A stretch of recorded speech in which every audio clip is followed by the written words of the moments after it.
This is a conversation with Lara Matossian. She is the founder and CEO of SciFest Dubai, one of Dubai's leading science festivals, founding member of Cafes Yontifik, a meetup group for everyone interested in astronomy and science, host of the Adjacent Possible podcast, and cheerleader in residence at our academy. She is an educator, actor, writer, mime artist, and storyteller, and one of the most passionate space enthusiasts that I've come across in Dubai. In this episode, we discuss the infinite possibilities of the universe, miming and theater in UAE, educational reforms, and Burning Man. Since these are the first few episodes of a series of interviews I like to call No Time to Talk, pretty original, I know. I like to give you guys some pointers. Throughout these episodes, me and my guests will be participating in this activity I like to call Improv Lego. We'll not be following any instructions or building a specific pattern. In fact, actively trying to break each other's patterns if we can, and just improvising on the spot. What I want to see is how a stream of consciousness seeps into subconsciously shaping what we're creating with our hands as we speak to each other. And that's a new tongue twister for you if you would like. Another pointer, since this project is centered around the concept of stories, I feel a compelling need to let you guys know that one of my favorite storytelling devices are Easter eggs. That's all. Thank you. This is No Time. If you like what you see, then subscribe on YouTube. I never thought I'll become one of those people who would say this. Follow me on Spotify, rate 5 stars on Apple Podcasts, or do whatever you can on Google Podcasts. This project takes a lot of my time, money, and effort. So if you'd like to see it continue, do consider supporting me on Patreon. For other forms of love and support, you can follow this channel on Instagram or Twitter, or follow me personally. And now it's No Time. When I was preparing for this episode, I came across a quote from Albert Einstein. He said that there are only two things that are infinite. One is the universe, and the other is human stupidity. Oh wow! and he said, I'm not too sure about the former. Oh no! And I thought this is perfect Yeah, because sad. you represent the universe and its infinite capabilities. Thank you. I represent human stupidity. Oh, no. As always. No. Actually, I was going to go with I don't know that quote. I thought you were going to say infinite knowledge. And you went with stupidity instead. I mean, Einstein did not. I mean, I associate with what I think. No. Yeah. Anyway, so I think we first met out of a mutual interest in promoting astronomy among students in the UAE. And right from the start, one thing that really stood out about you was this kind of spring in your step and in your voice that you had. You had this energy and enthusiasm when you spoke about the universe and the galaxy. It almost felt like, I mean, this is just me, that when you were talking about the galaxy or black holes, you were getting fascinated about it while you were telling other people. And that was very contagious in itself. So what I'm going to do is I'm going to flip it back on you now. And I want to check, for someone who has spent so many years inspiring other people about the universe, what got you started? How did you fall in love with the cosmos? Wow. Not school, that's for sure. That's for sure. Unfortunately, school was learning compartmentalized in boxes minus inspiration. I am a natural artist. So it means that my multiple intelligences, Howard Gardner's theory of multiple intelligences, which we have varying degrees of, each and every single one of us, vary more towards the linguistic intelligences and the kinesthetic intelligences. So I love to be in my body, which is why I like to act, I like to mime. And I love words, which is why I like to write and I like to storytell and I like to speak. I like to mime and I like to speak. How does that work? It works.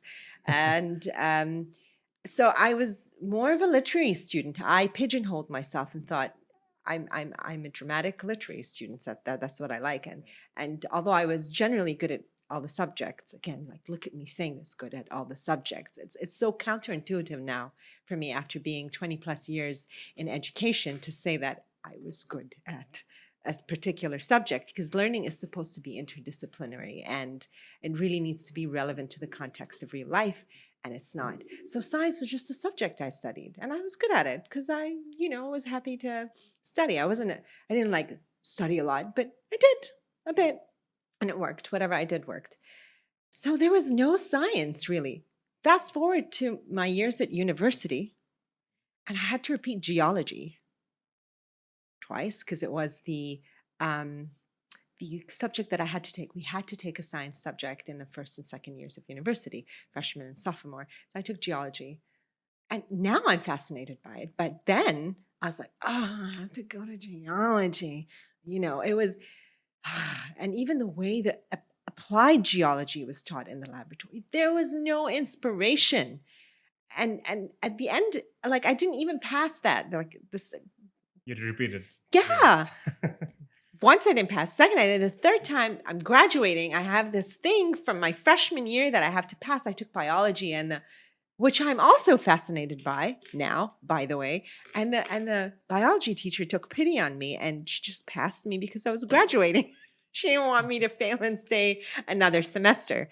And so it wasn't at school. It wasn't at university. It was after I got married. So a lot of the inspiration that I feel for science and specifically astronomy comes with my husband, because he himself was fascinated with science and astronomy since he was a child. And that rubbed off on me. And with our relationship, we grew together. We had conversations. The thing that really attracted me to my husband was the fascinating conversations we had, which were not present in my life when I was back from university. Lots of it at university, none of it when I was back. I was depressed because there weren't any good conversations. So together, we started doing things. We started putting together TEDx events. We put together this spectacular astronomy art exhibition. And we started following thinkers and authors and scientists. He knew a lot about Carl Sagan. We learned about Richard Dawkins. We read about the writings of Christopher Hitchens, who was a journalist, not necessarily into science, but into critical thinking. And so what really inspires me about science is the fact that it teaches you to think critically. It's the only tool we have, like Neil deGrasse Tyson says, to understand the world out there and the world within. It's our thinking toolkit. And that's what inspires me. And that's why I wanted to found SciFest Dubai in, let's say, when was it? April 2013. We started Café Scientifique. We launched it. A friend in the community said, you guys are the #1 vocal science people in the city. Why don't you start this Café Scientifique thing? There are heaps of cities in the UK that have started it. Bring it to Dubai. So we thought, that's a great idea. Let's do that. And we did that. We brought Café Scientifique to Dubai. And obviously, we had a structure that was directed for the layperson because we wanted to bring the layperson into the scientific conversation. And we wanted them to understand that science was not just for the person who was going to go into the fields of science, but it was for every single one of us, regardless of whatever field we wanted to go in, be it athletics or fashion or beauty or commerce or dramatics. Science is important to everyone because science, unfortunately, the liberal arts don't help you think. Like we used to have philosophy before, and that used to help us think. And obviously, the natural sciences were born out of philosophy. But the liberal arts don't have critical thinking anymore. It is down to thinking from a scientific perspective that helps you think critically. It's like Carl Sagan says, science is more than a body of knowledge. It is a way of thinking. I want to quickly check with you. What do you think are some really powerful ideas or some unsolved mysteries about the universe that kind of keep you up at night? Oh, wow. So there are many things out there. For example, the Drake equation says that with all the endless stars and galaxies in the universe, chances are that there are other intelligent beings out there. But if that is the case, why haven't we found them? And one counter to that is John Smart's hypothesis, the transcension hypothesis, which he in which he says the smarter a civilization gets, the more technologically advanced, possibilities are that they may go inwards into nano levels as opposed to outwards into these astronomical levels. And that is interesting, actually. That's one of the things that I wish I could live forever to find out about, not for the sake of living forever, but to find out about these things. Another thing is what happens at singularity in the black hole. Black hole. Yeah. We don't know. There are lots of things we're learning, but we don't know that. In fact, sorry, if we can just stop there Yes. for a moment. Let's just start with what is a black hole? So a black hole, a black hole is a star that has collapsed onto itself, and it has become such a dense area in space that it has such a strong force of gravity. Nothing can escape. Neil deGrasse Tyson calls them the monsters of the universe because they suck everything in, from the smallest photon to the largest stars and entire galaxies. In fact, and this is not to scare you, there is a black hole in the center of every galaxy. There's one in the center of our galaxy. Don't be afraid. We're fine. Seriously. Read up on it. We're fine. Just a billion years down the line, probably. Oh, no, way more than that. Yeah. All of these concepts, do they terrify you in any way? Not at all. Because I'm somewhere in the middle. Like there comes a point where I'm very fascinated, and then you start thinking, are we the only ones in the universe? Are super intelligent beings? Is this a simulation? So I keep fluctuating between excited, scared, terrified, excited, and just the thought of we might be the only civilization that exists out there. It's terrifying for me, at least in a way, that look what we're doing with it. I have to agree with the look with what we're doing with it part. But again, I've been on a journey. So I'm in my 40s, you're in your 20s, and I understand your perspective. You have your life ahead of you. I'm a little more ahead with that. And with living, you learn things. You live, you learn, right? So I don't see any point of actually being terrified. I don't see a point of actually being terrified. I'm in awe. I appreciate the mystery. I'd love to learn more, but I don't see a point of being terrified. I think a healthy understanding could potentially help us heal ourselves, heal our world, and when we export humanity to the rest of the universe, we export a better version of humanity into the universe. But being terrified of it it's like Sam Harris's emotional empathy versus rational empathy. It's the point of having emotional empathy. Rational empathy will help you actually do something productive towards whatever it is you have empathy towards, be it people suffering from malaria. Okay, you see something, it touches your heart, you feel bad about it. That's emotional empathy because you are empathizing with another human being. But do that rationally so that you actually change that emotional thought into actual action. And so that's the way I feel about being terrified about it. I mean, everything has a beginning and an end. Another thing that actually is very interesting is how the universe began and how the universe will end, and the theory of the string theory and the theory of multiverses. These are fascinating things, and things that scientists are for and against. It has proponents and it has opponents, like string theory. And these are very interesting. Are there multiverses? Like Sorry, can we just explore that for a moment? So what is the theory of multiverses? That this is not the only universe, that our universe is one of multiple universes that are out there. And this is only mathematically conjectured. There is no evidence for it, you see. And I don't know if there's a way of getting evidence for it now. But I mean, look at what technology does. It took them 60 years to discover the Higgs boson after it was predicted in the mathematics. And technologies are a liberating mechanism. So we don't know what dark matter and dark energy are. We've observed that there is something there that has certain effects on the galaxies. What are they? We have no clue. We have no clue what 90 plus. I love definition of the show. So what is dark matter and what is dark energy? Okay, let me get this right. And if I don't get it right, look it up yourselves.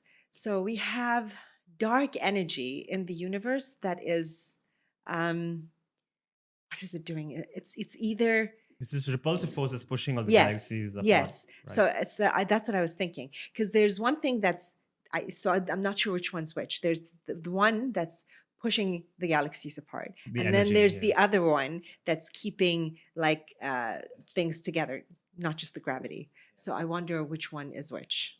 So And dark matter, I think, is like you can sense it has a gravitational force, but you cannot see it. there you Light go. doesn't bounce off it. There. And dark energy, we have no idea, but it's this thing that is accelerating the universe. So even as it's pushing it apart, it's not getting weaker; it's just getting stronger. Yes, which is a we are. force- The galaxies are moving apart yeah, from one another, which is a even force that's faster and beyond faster. our understanding of physics at this point. Yes. Yeah, terrifying. Yeah. Well, and inspiring. Fascinating, Yeah. interesting, which is why I'd like to live forever to learn about these things, because I'm not going to. I don't know if there will be any sort of discovery in my lifetime. Well, actually, with the Higgs boson, it was quite interesting because Peter Higgs had just done some sums and guessed that it should exist. And then years later, when the LHC was made, that's when they found it. And they went to him, the reporters, and they asked him how, I mean, this is like your life's work and it's finally been proven. And the only reaction he had was, it's nice to be right sometimes. Yeah, I remember reading that. You remember that? Yeah, that's excellent. It just stuck with me. That's the moment to be like, yes, I was right. Told you. But I mean, that's so British.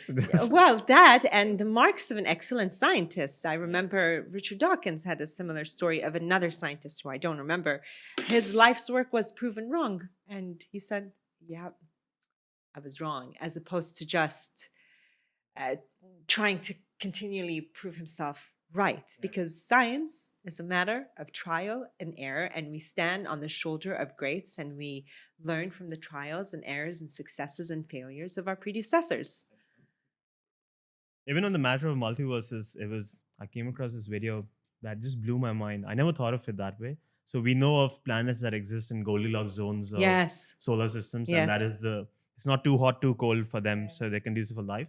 So similarly with universes as well, they said that the Higgs boson has like a critical mass, and that was reached in this universe. So it doesn't transition between two states. So it's stable enough for life to exist. But there are universes out there that are not in the Goldilocks zone of the Higgs boson itself.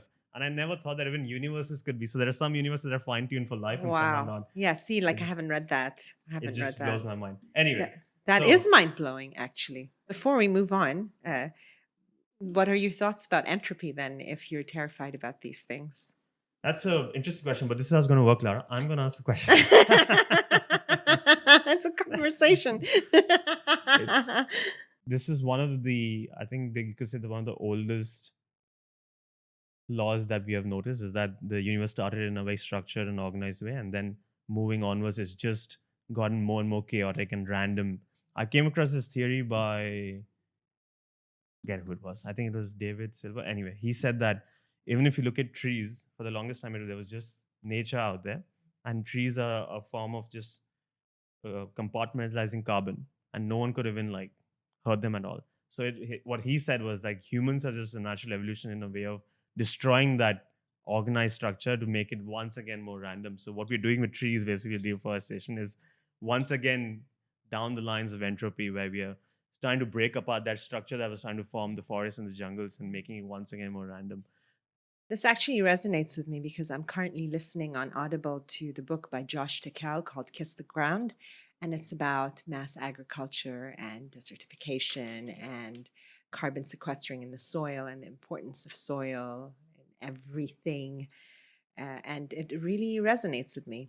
But I mean, what I want to question is, did we really start from something that was ordered and structured? Was it really that way? I mean, with evolution and really what seems to be random? I mean, there are arguments to it, but I think what this is largely because of the size of the Big Bang, which is much smaller than obviously what the universe is now. It was a lot more structured back then, is what they say. And obviously, given the scope of the universe now and all the fluctuations that keep happening in the solar system, we don't know about possibility of life. It's just a lot more random now. It's much, or I think the better way of putting it is much more easily predictable back then. Like if the Big Bang happens, at least for the next 300 million years, 400 million years, they can still predict what would happen. And I think they've done those simulations as well in the LHC. But now it's just heading down a path where we don't know. That's what I think. That's my understanding, limited as it is. No, me too. We don't really know. We try a lot. I mean, we listen out to space. We have the The SETI. Yeah, exactly. SETI. I was trying to think of what the S stands for. Search for extraterrestrial intelligence. So we have them listening out all the time. We've sent Voyager, and now it's beyond our solar system. And is anyone going to come across it? So you are touching actually my next question. Coincidentally, it is the junk food question that we always have to address if you're talking about the cosmos. So do you believe in aliens? You see, I have a little bone to pick with the word believe when people talk to me about it. I always, when I'm talking about science, I prefer to use the word understand. I mean, this is also obviously in all the scientific literature. Scientists believe blah, blah, blah, based on their findings on blah, blah, blah. And I don't agree with the use of the word belief in that context, because understand is better. Because in science, we base our understandings on evidence, and then we change our understanding based on the evidence that we get. So, do I believe in aliens? I would say no. First of all, because I have a disagreement with the use of the word believe in this context. Second, I would go with we're looking, we're fascinated. Would I like for other beings to exist, be they microbial or advanced and intelligent? Yeah. Of course I do. We're all part of the same universe. I'd like to make friends. But do we know they exist? We have no evidence for it. Search for extraterrestrial intelligence has been listening. We've sent the Voyager out in hopes of an advanced civilization finding it. That is like a big hope, right? Like a huge risk. We're sending it out, and there's space debris and asteroids and comets, and we don't know. I mean, we're still getting signals from it, but at some point, it's going to stop. Some point soon, I think it's going to stop sending signals back to us.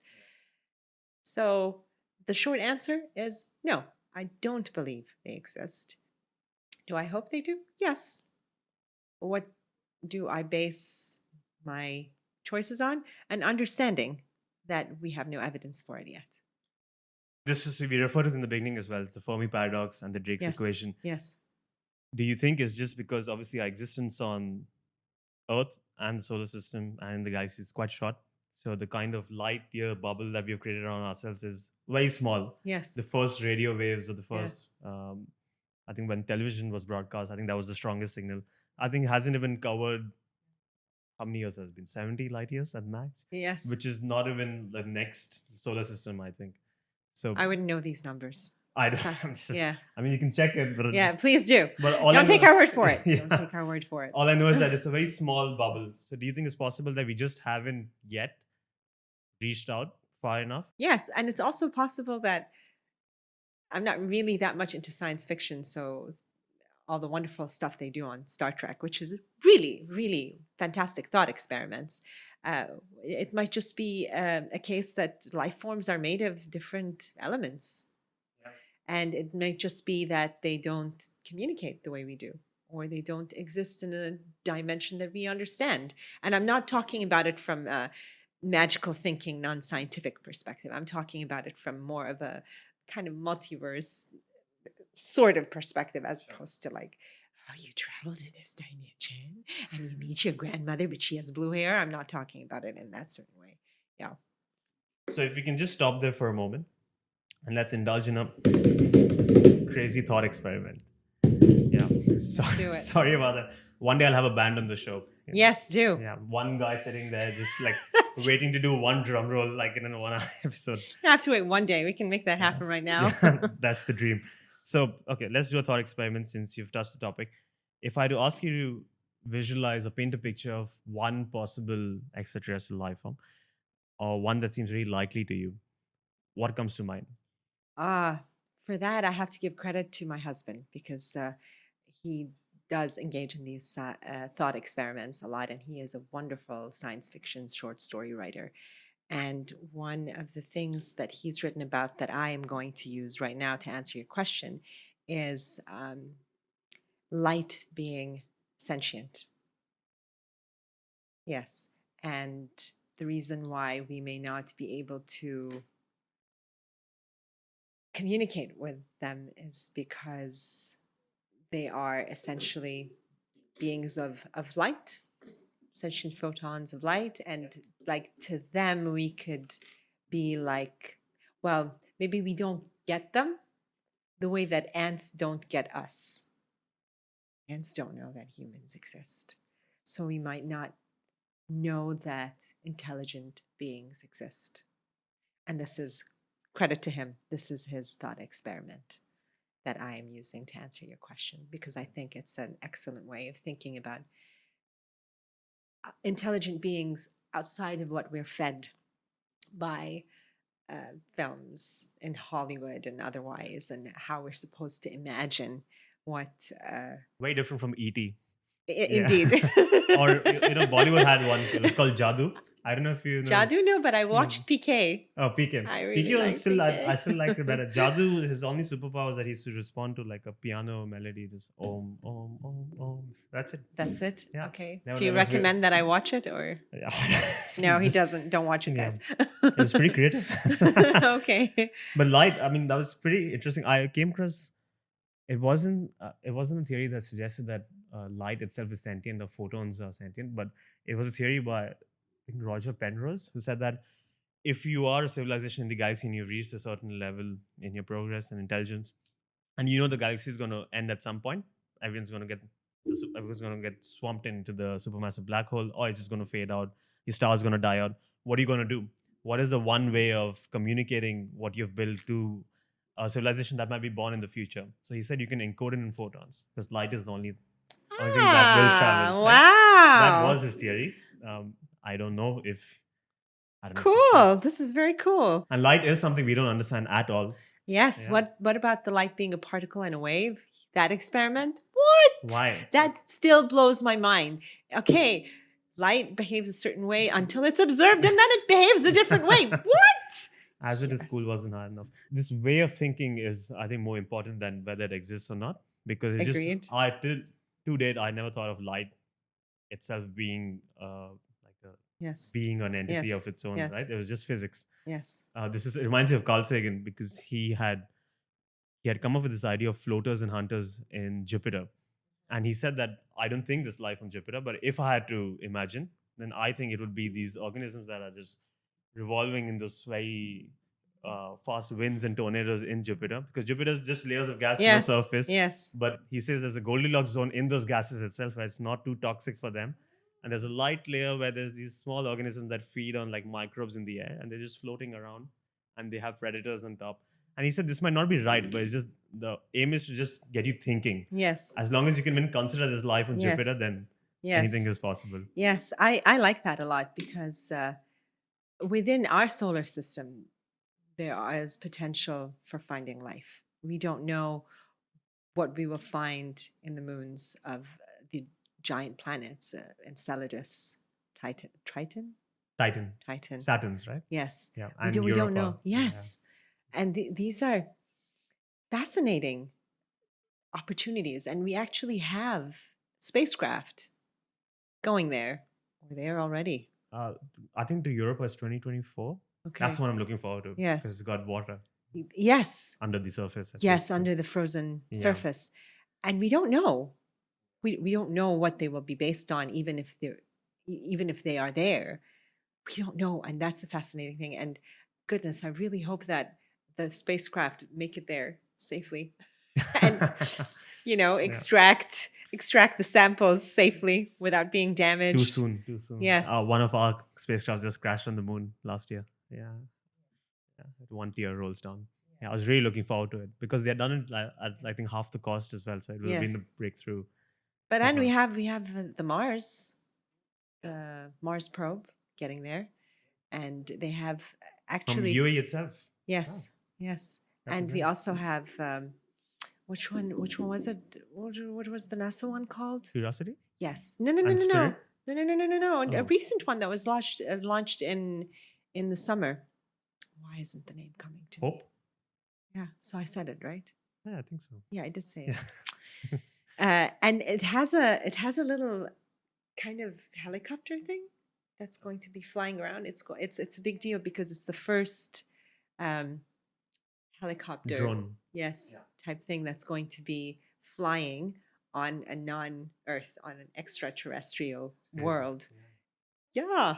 If I can then just run one theory with you. So I think this is by, get the names, Nick Bostrom, I think.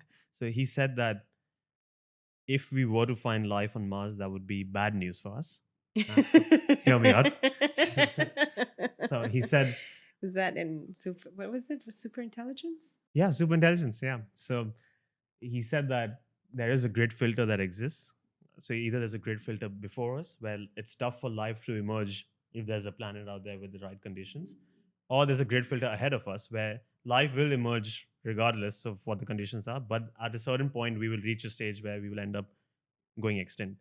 Maybe because, and I mean, the signs are there. There's nuclear weapons. We are destroying our own planet. So we are heading down that path as well. And we know life, it's difficult for life to emerge. So we don't know where we stand in the Yes. grid filter. Yes. So what he says is right now, the probability of finding life is 1 in trillions because we are the only planet we know of. And we can just speculate. So we feel the grid filters before us. But if we do find life on Mars, then the probability comes down from 1 in trillions to 2 out of 9 in our own Yeah. solar system. That's a massive jump. Yeah, it is a huge So jump. then it will be more likely that the grid filter is ahead of us, and then Yes. we are going to end up killing ourselves. What do you think of that? First of all, the possibilities of finding life on Mars would be probably microbial as opposed to intelligent life. So although it is a jump, it's not intelligent life. Yeah. So that would be kind of, for me, a dent in the argument. And the great filter being ahead, if just looking at the examples of Earth, which is not necessarily a fair way of looking at things, because planets are made of different elements. Our creatures can be made of different. There can be different life forms, really. So we don't know if there are Vulcan type extraterrestrials who think logically. There may be other forms of us who think like us. I don't know. We call it human nature, right?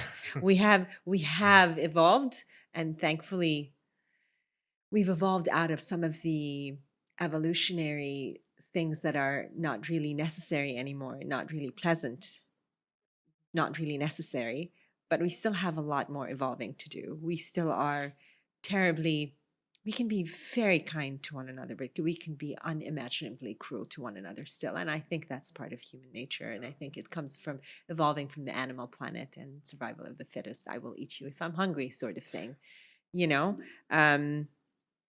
I can't say whether I agree with Bostrom about the filter thing, because it's such a huge question with so many variables, including what these life forms are made of.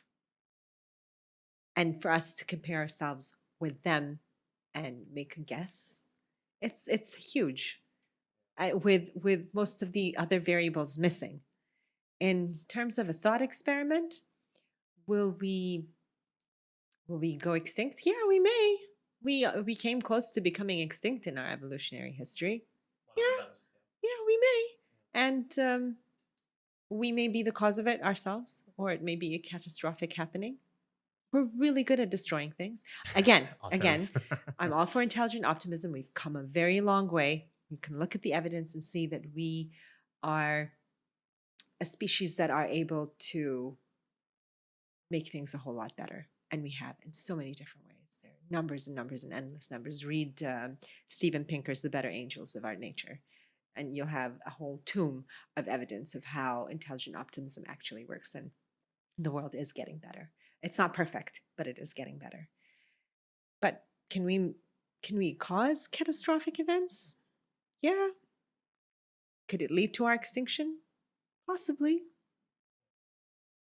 Reminds me of Arthur C. Clarke. He said that the best sign there is of intelligent life is the fact that they haven't visited Earth. I love it. Perfect. Oh, is that too loud? But I love it. Yeah. And we're not going to go there. I mean, if I was still have billions of years to evolve. If I was a super intelligent being, if I was an intelligent being, which itself is a stretch of imagination, You're being unkind to yourself.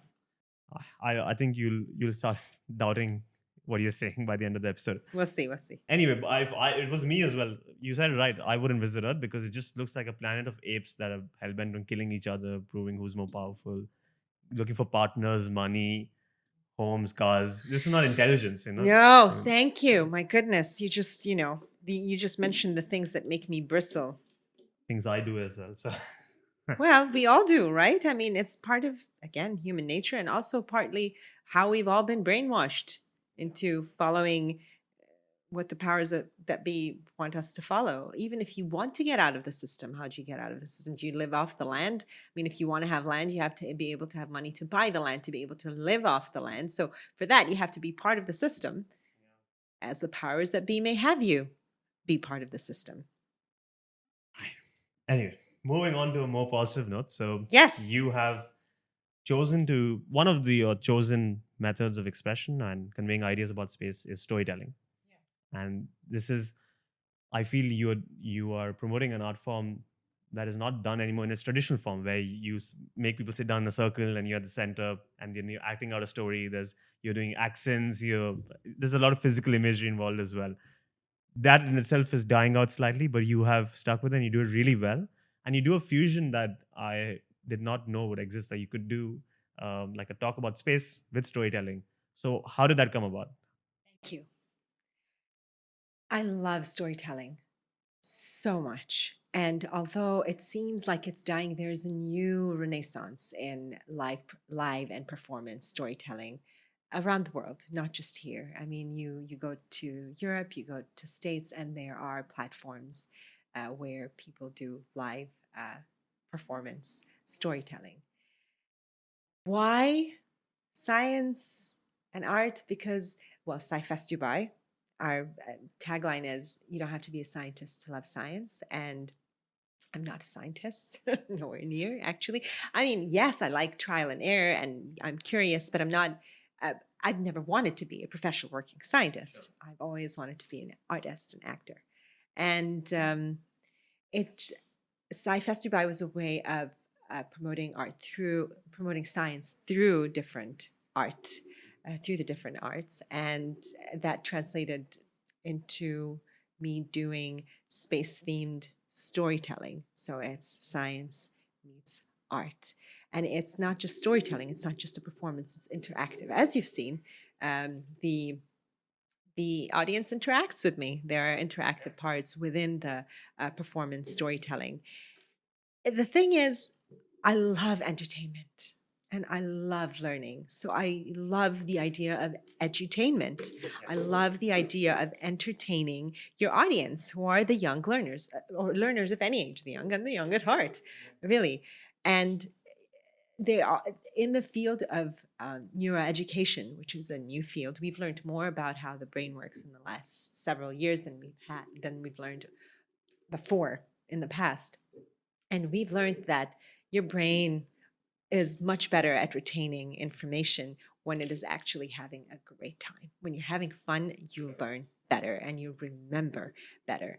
And of course, applying that. So that's where the interactive part of it comes in too. And that's where tactile things like looking at meteorites and whatnot come into the live performance storytelling as well.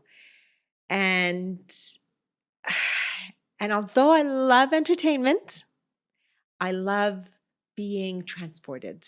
I love the magic of entertainment. And I am totally open to different genres, obviously, of entertainment. It doesn't all have to be factual and nonfiction.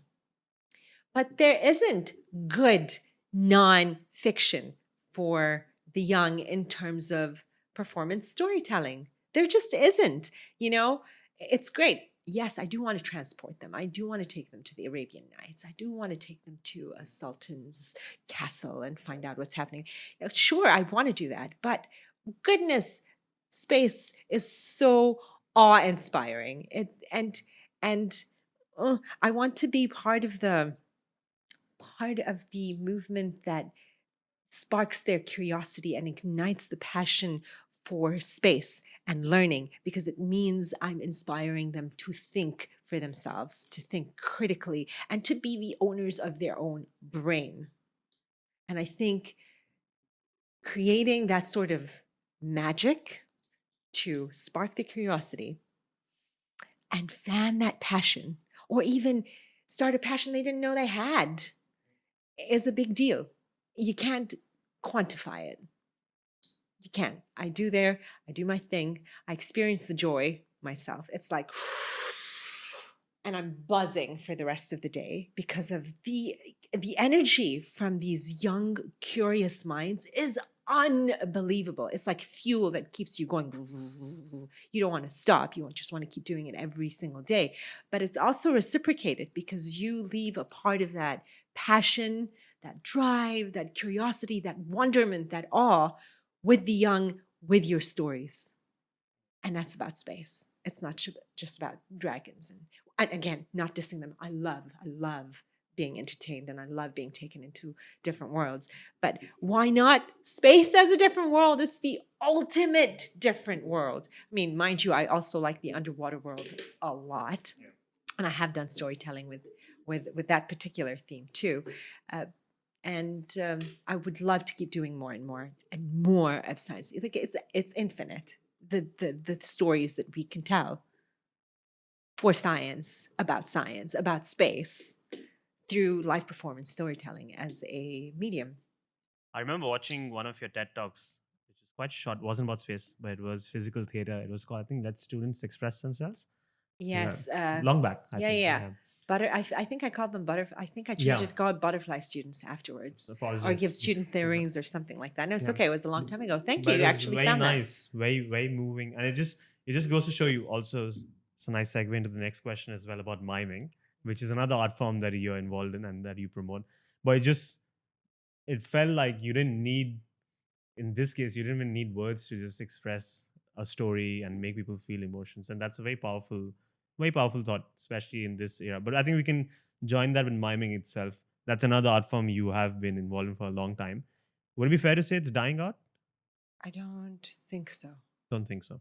I don't think so. I think it might be changing, as in when you say mime, you don't necessarily have to be dressed in the traditional mime outfit of a white t-shirt with black stripes and a beret and a white painted face. I think it has evolved to mean the use of your body to tell a story without using words or sounds that you make.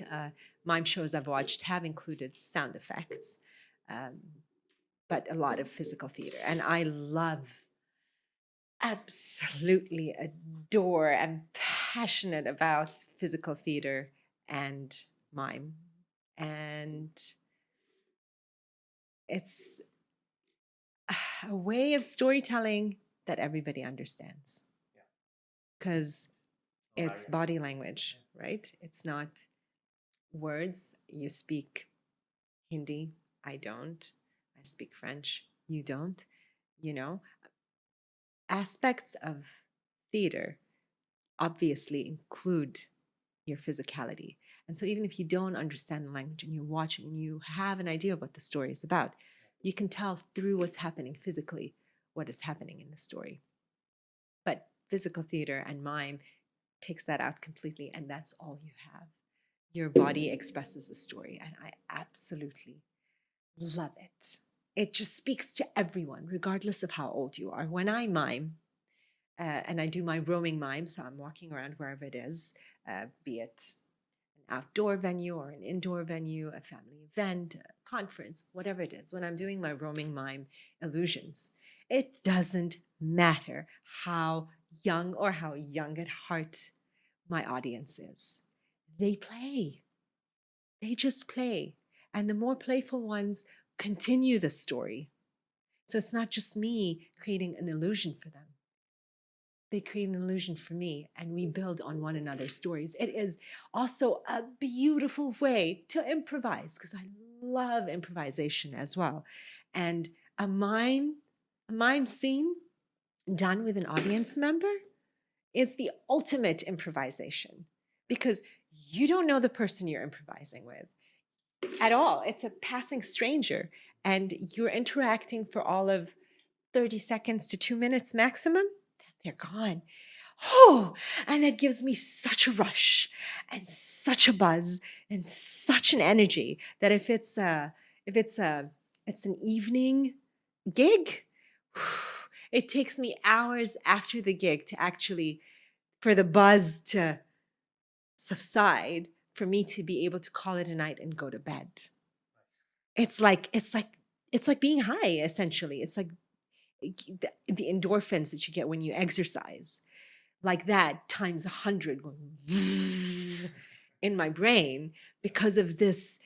It's also human connection, right? You're playing with one another, but you're also listening to one another, and you are reacting to one another and creating this momentary art together that is, for me, it's like this little dose of inspiration.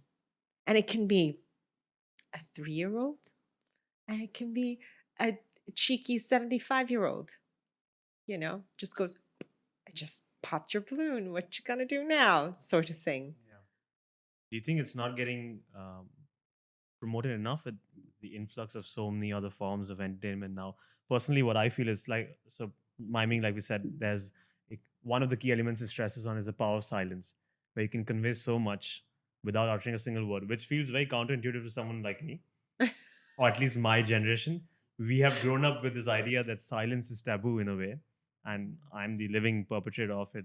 When we speak, we fill in the silences with ums, ahs, or repetitive words, and it's just the silence is uncomfortable. And even in You mean like what's wrong with like saying like on all the time? yes, I do it all the time. Not dissing, just saying it's You can take a shot every time I do it. it's just what we do, but you are aware of it. I am, but it's become so involuntary, ingrained within me, I think. I don't know where it started, probably from school, because it just felt like if you spoke faster or you just kept speaking, you were more intelligent, and then that just seeped through. It's not just verbal communication, even like social media, Twitter, Instagram, constantly sharing my thoughts, pictures of what I'm doing. If someone sends you a WhatsApp, there's a picture of a duck that looks like Michael Jackson. Why haven't you responded to it for the next 2 hours? And there is always that thing that why haven't you responded to that picture? What could be more important? So if you go if you go more silent, then suddenly it's looked down upon. Do you think I'm exaggerating this, or it's like a natural evolution? I don't think you're exaggerating at all, Shalaj. And for that, this is what I have to say. From my perspective, as who I am an introvert. No one's. I know you won't believe this, but introvert means that you actually prefer. That was the moment. Missed it. Next time. Do you want to retake? Yeah, you can edit that. An introvert is someone who prefers to be solitary. That's an introvert. You get your energy from being with yourself. And I know I just said this whole miming thing, and yes, there is a part of me that's extroverted, but it's a small part of me. The bigger part of me is introverted. I prefer to work in solitude. Having said that, I do get a big buzz when I work with other people too. That translates into how I use social media. And regrettably for me, it's not the best way of using social media in this day, because for it to do for me what I would like it to do, because I use it more as a tool than anything else. I don't use it for distraction. I use it as a tool just to put out there, this is what I'm doing. Essentially, that's how it started. My family wanted to keep in touch, and they said, it's better for you to put it on Facebook than to send long emails and photos. And so that's how I was dragged into Facebook. I say dragged. So yeah, I was dragged. Now I'm okay with it, but then I used to think that I was dragged into it. And even now I use it more to put the word out for what I'm doing, but I don't do it enough. I don't do enough in quantity and in frequency, in duration, in order for it to be the tool that I want it to be. I can go silent for weeks. I can, but that's not necessarily due to my generation. It could just be my personality. And it doesn't mean that I'm not interested in finding out. So you don't have to train for that at all. You don't have to No, that's the thing. It comes to me. It's my go-to. It's my natural preference. I prefer Yes, I do. In every single way, I do. Like, even in terms of, I know what it's like with the young, they need to have the music on all the time. Or if not, just like, if not a playlist, right? Right? The younger, the younger, young at heart. And they need to have the music on. Like, if we're in the car and there's a conversation happening, I turn the music off. We're having a conversation. That's how, and I've always preferred it like, and many times when I'm on my own, um, I've preferred silence. Even now in the day when we have all these options, we have playlists on multiple platforms, we have podcasts, endless, fantastic podcasts, even more endless books you can listen to on Audible, things you can download from YouTube and listen to. You have an incredible amount of like infinite content that is relevant to you, that matters to you, that you would like to listen to. Not like I'm going to get distracted. No, but I want to learn more about this. You can fill every single one of your waking moments with something to listen to. You can. But I don't know. I don't know how that works for you because it doesn't work for me. Because I like solitude and silence. And I like to hear my thoughts. I like to observe them. I like to note them down. I like to use them. And I also like stillness. I like to train my mind, be able to be still for the 2 seconds that I can be still, because meditation is not easy. I mean, it's easy, but it's not easy, to keep focused on your breath without the interference of thoughts. And it's a continual, I think, endless journey. So do I think the young are addicted to their devices and whatnot? Yes, because of the dopamine, right? It's the same way we would like to eat something, have a sip of coffee. It's just a dopamine hit, one after the other. It's why we game a lot. It's why we're always on social media. It's the next dopamine hit, and and they're designed to do that. People who get together to create these platforms look into the science of how to get you on your next dopamine fix. Social media, all of it, 9gag, and I mean, to the younger ones, I don't know, what is it now? Twitch, TikTok. Yes, yes, TikTok. Like, for example, I'm very dramatic and I love to monkey around. I do. I love to monkey around. And believe it or not, a bunch of women older than me showed me TikTok a few months ago. Like, what am I talking about? A few months ago, 2 years ago, or something like that, or when was Musically, yeah, it was renamed, rebranded. Yeah, and I thought, oh, how fun! But I perform for a living, so I'm not interested in monkeying around for social media. You know what I mean? Like, that's how I thought of it. Obviously, it can go viral, and you can have subscribers, but that's another thing I don't care about much. You have also been involved in art and theater in Dubai for so many years now. In fact, I think you've been here since the early 2000s, where it wasn't much, late 2000s, early 2010s. It wasn't one involved at all. 1977. Damn. So you have been there from the start itself. So what was it like? One of the biggest criticisms amongst peers when I was young was that in Dubai there wasn't much focus on art and culture initially, or maybe we just didn't know the right places to go to. So what was it like back then, and what is it like now? How's it grown? Okay, so before I answer that question, it's like you said, I like definitions. Define art and culture. I'm specifically referring to theater actually. So like the amount of the depth in it. Let's say, was there a theater? Firstly, that would be a good place to start.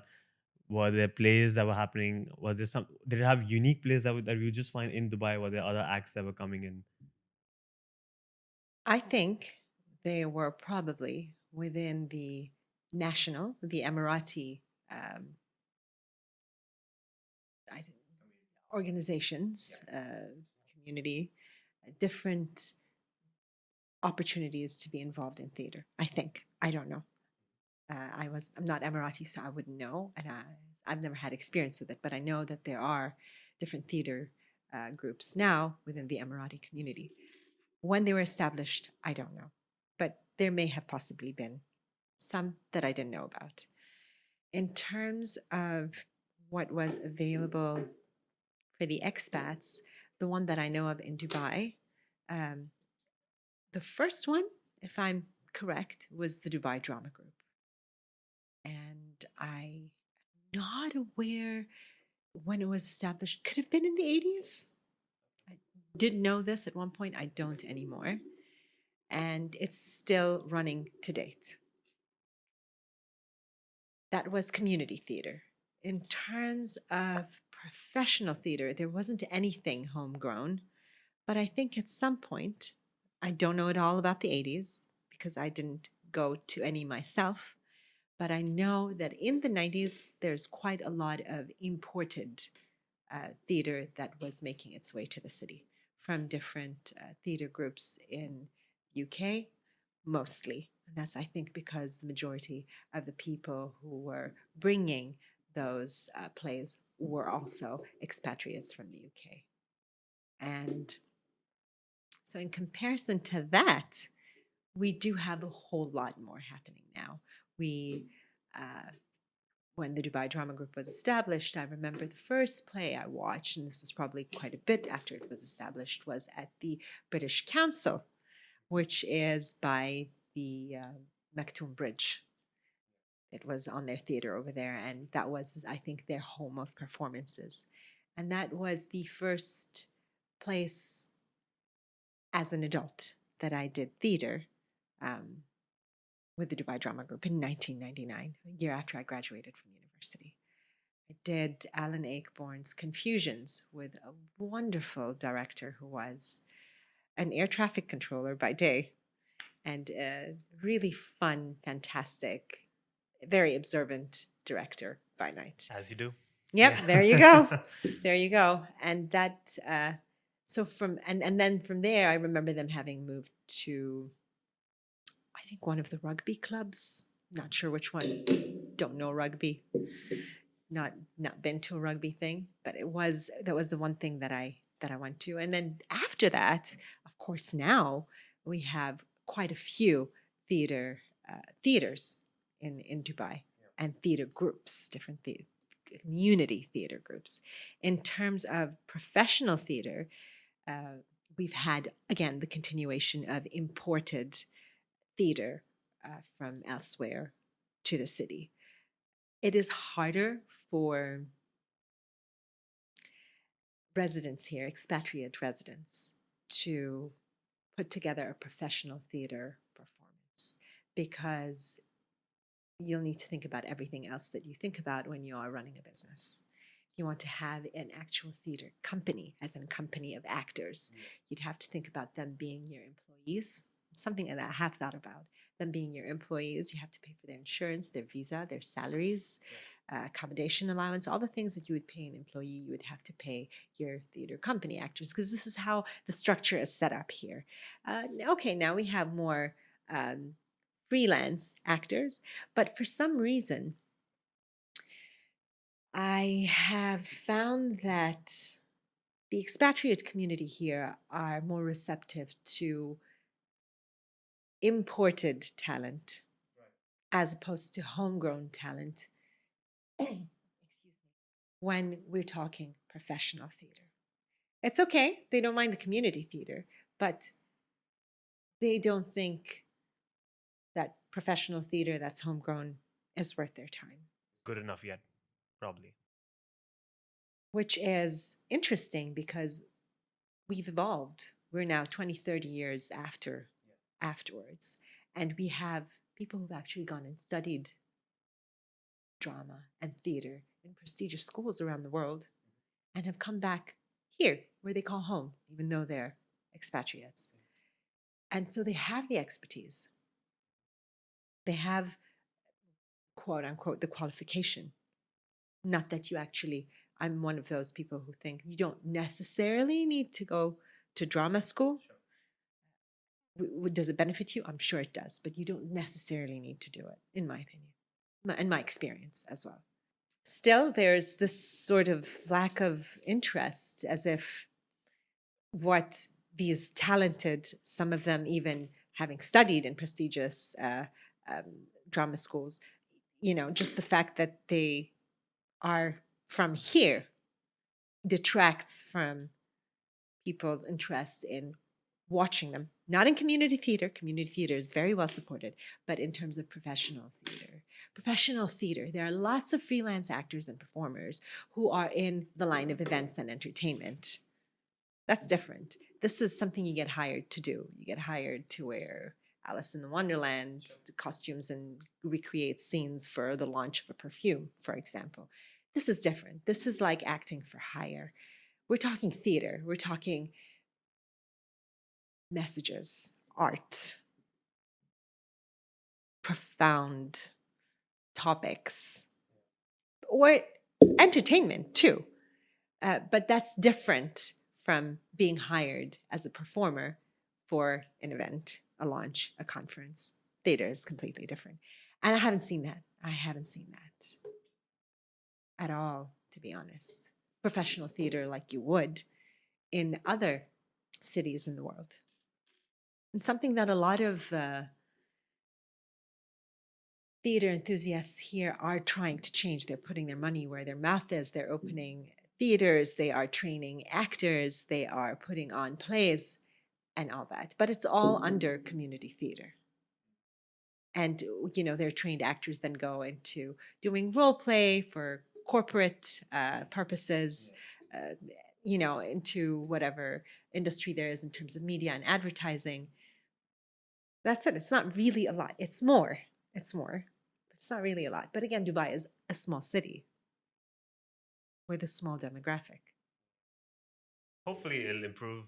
It has. It's come a very long way. In the amount of time it had to. Yes. That's like we have multiple theaters. Yeah. This is great. You can go and watch a bunch of different things in a bunch of different languages. This is fantastic. There's lots of wonderful reception for it, a lot of engagement and involvement and support, and a lot of buzz around what's happening now with all the different theater groups and all the different theaters. But it's not what you would call a professional theater scene. It's a community theater. And I'm not dissing it. I mean, there are some fantastic people working in that. Yeah, I think the honest answer is there's more than people think there is. Oh, yes. Yeah, because the general mindset is, even I had that. But then when I came back as an adult and I actively looked for them, I found so many theaters and groups and communities, and they were there once when I was in school years. Well, it's just that I didn't know about them. There's plenty. There's so much that you can actually say, no, I can't do that because I just don't have the time to do that. Or like, I can't go watch that, or I can't engage with that. Well, it won't be good. It won't be worth it. I don't know. Some people do say that. It's not, But in comparison to what it's like in other cities in the world, it's still new. Everyone is still learning the ropes on how to do all the different aspects of these things. And we come from so many different cultures, and that also impacts the way we engage and interact with one another. And so we're creating a different kind of culture because of where we're all from. We're creating this, not melting pot, but salad, because we're all tossed together. We don't assimilate, we live alongside one another, and we learn to make this new multiculture together. And it reflects obviously in theater. Interesting. So in that spirit, I would now like to play, one day I'll get the band, an improv game. Okay. Yeah. Let's do it. It's the improv character game. So I'm just going to list out some characters, and I would love to hear your best micro impression, 10 to 15 seconds of it. And are you ready? Are you up for this? I am. I'm just not that great at impressions, so I might really disappoint you and your viewers. Nothing to disappoint. Coming from being, I can't do any impressions, so let's see. There's one character whose voice I would love to be the actor of. Which is? Scrat from Ice Age. Let's hear it. Do you know Scrat from Ice Age? The movies, right? Ice Age. Yeah. Yeah. Do you know which character Scrat is? Not at all. I just know, is he the... Maybe if I do it for you, you'll Close be my able eyes. to guess. No. Keep your eyes open. Okay. Is that the one with the acorn? Yes. There we go. 1 point. Yes. Perfect. Is that your routine to get into the improv games? Huh? Like, is that how you warm up? Let's just scratch it. Yeah, well, it's a good way, right? Yeah. Okay. Maybe I Perfect. should do it, my warm-up. Always, right? Do the one that you like the most, and then Yes. you're in the zone. Yeah, there we go. Okay. Let's give it a go. I haven't shared these with Lara at all. No, so I have no idea. So prepare for a tragic train wreck. Let's see. Okay. These are not impressions, more like just characters. All right. First one is an American gangster who is very shy but has to threaten someone. I love it. Listen, I know that you don't have sugar. What are you going to do about that? What are you going to do about that? I need some sugar in my tea. This is terrible. I'm going to have to take away your Legos. You know what I'm going to do with your Legos? I'm going to bury them. Like Scrat buries his acorns. Love it. Very calm, composed, like meditative gangsters. Told you it's going to be a tragic train. No, I love it. I love it. I can't really do serious gangster. Like, it has to be stupid. Yeah, no, that's the best form of gangster. Not watching for gangsters. Okay. Second one, Lebanese astronaut calling Earth because she's just spotted some aliens. Oh my God! You won't believe this! Oh my God! Ya Habibi! I have it, your Habibi! Forget about your Habibi! Oh my God! Oh my God! I see. Wallah, I think I see an alien! مش معقول! That is very exaggerated. I love you, my Lebanese friends. It's all about exaggeration, right? Characters. It's just for the sake of. And the theatre high improv. pitch, my God. Yeah. Actually, I'm curious, would that change? How would that change if it was an Egyptian astronaut? An Egyptian astronaut? إيه ده مش معقول. Wallahi, I think I am seeing. I cannot believe this. This is an alien. I have to tell my friends. Maybe I do TikTok first. TikTok about aliens. Wallahi, I see an alien. Wallahi, I see an alien. خلاص كفاية. That's Enough. a TikTok I would love to see. Okay, last one. Terrible. I really like this. I don't know. You're being overly critical of yourself. I'm a monkey. I love to play, so I'll just play. Yeah, no, I love these. I would love to see that TikTok as well. So last one, French yoga instructor who has no idea what she's talking about. Okay, Aviran. Hello. Sit down, I think. Oh, no, stand up. Stand up because, yes, you need to take big breaths. Yes. Okay, enough. Sit down now. No, not like that. You can cross your legs, I think. Breathe. Okay, out. Okay, what next? Okay, that's enough now. No. We breathe 2 times. I mean, I would have an audience next Yes. time. It's because of Corona. Thank you. Otherwise, the Thank people you. are lining up to. Thank you. Yes, But- of course, for this train It was wreck. amazing. I loved it. So there's like 100% approval rate, right? I'm the only audience. Yeah, of course. That's Okay. I need to work on my transitions, but now switching tracks, education.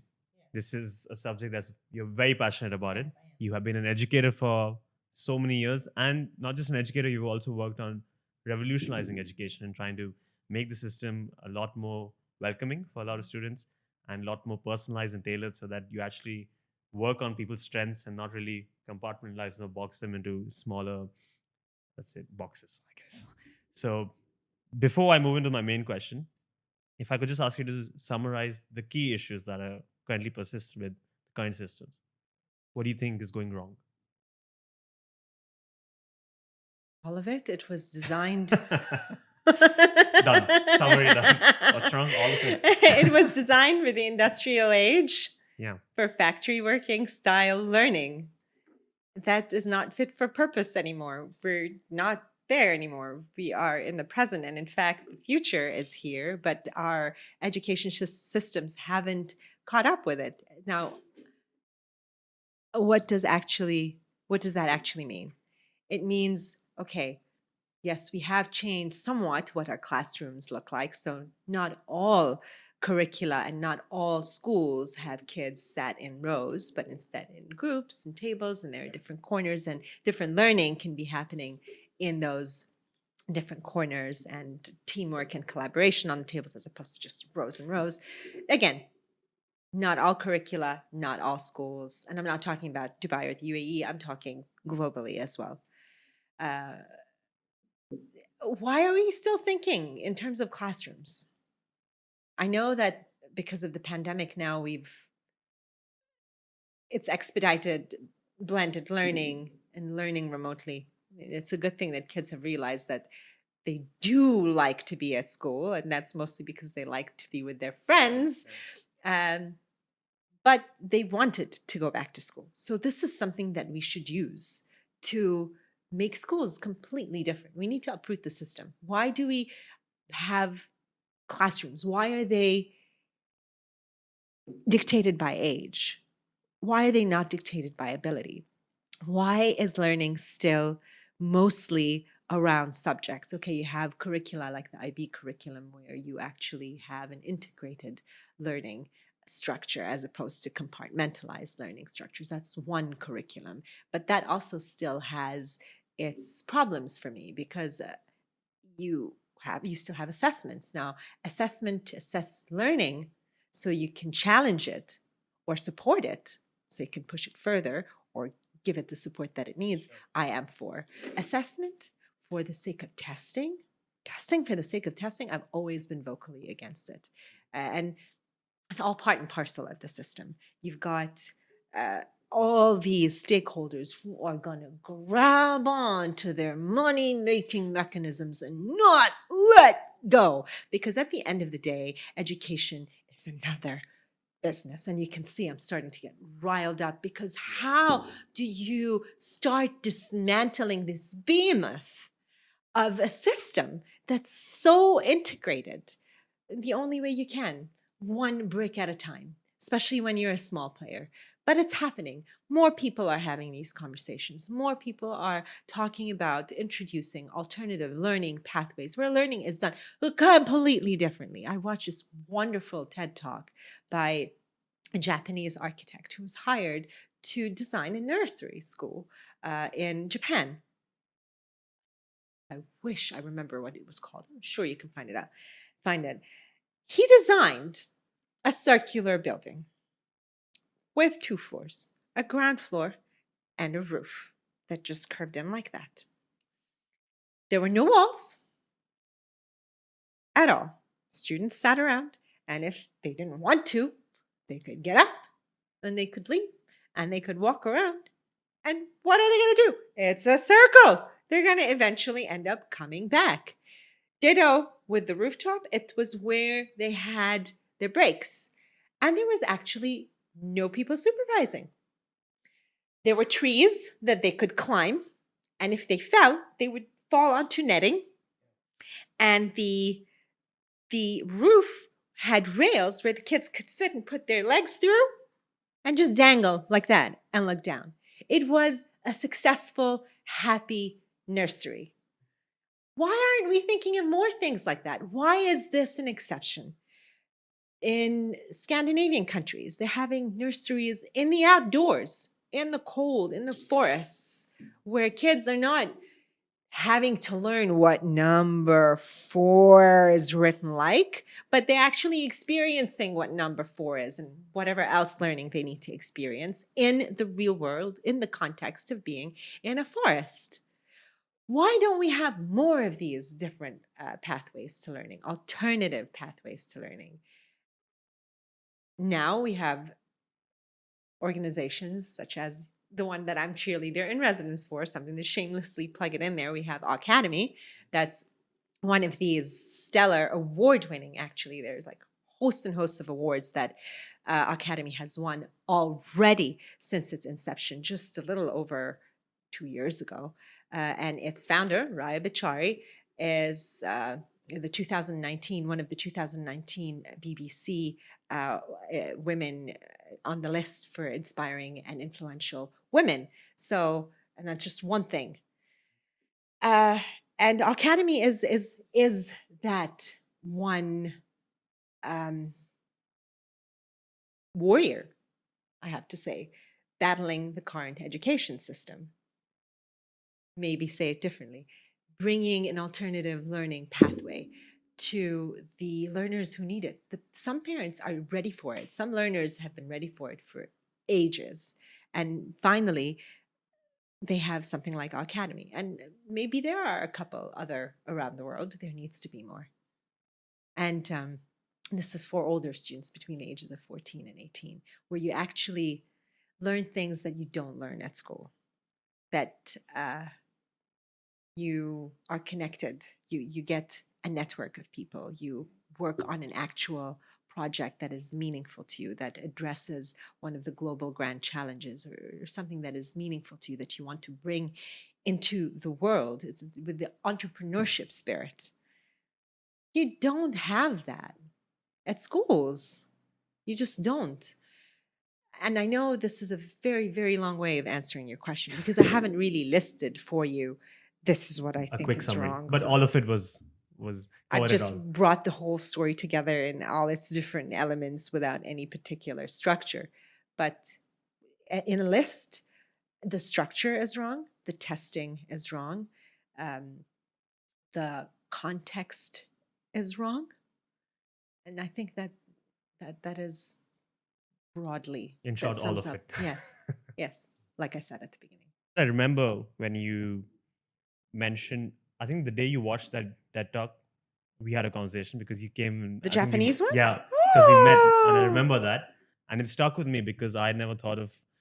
I remembered it as a tree house that was a school. Obviously, my memory is fading with age. No, your new Yeah, memory isn't fading. We and don't remember everything. but the key point was that the kids could just run and express themselves.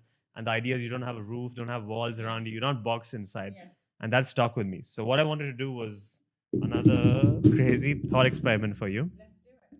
So let's say I'm going to give you $10 million.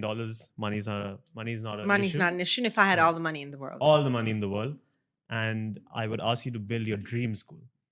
Let's add one more caveat. Let's say I'm going to be a student at the dream school, so I'm going to attend Lara's school. What is it going to look like for me? What is the experience going to be like? If I had all the money in the world. Yeah. Well, if I had all the money in the world, I wouldn't just build one school. I would address all the variables that I think need to be challenged and changed and uprooted. It would be a multi-prong approach. It wouldn't just be building a school.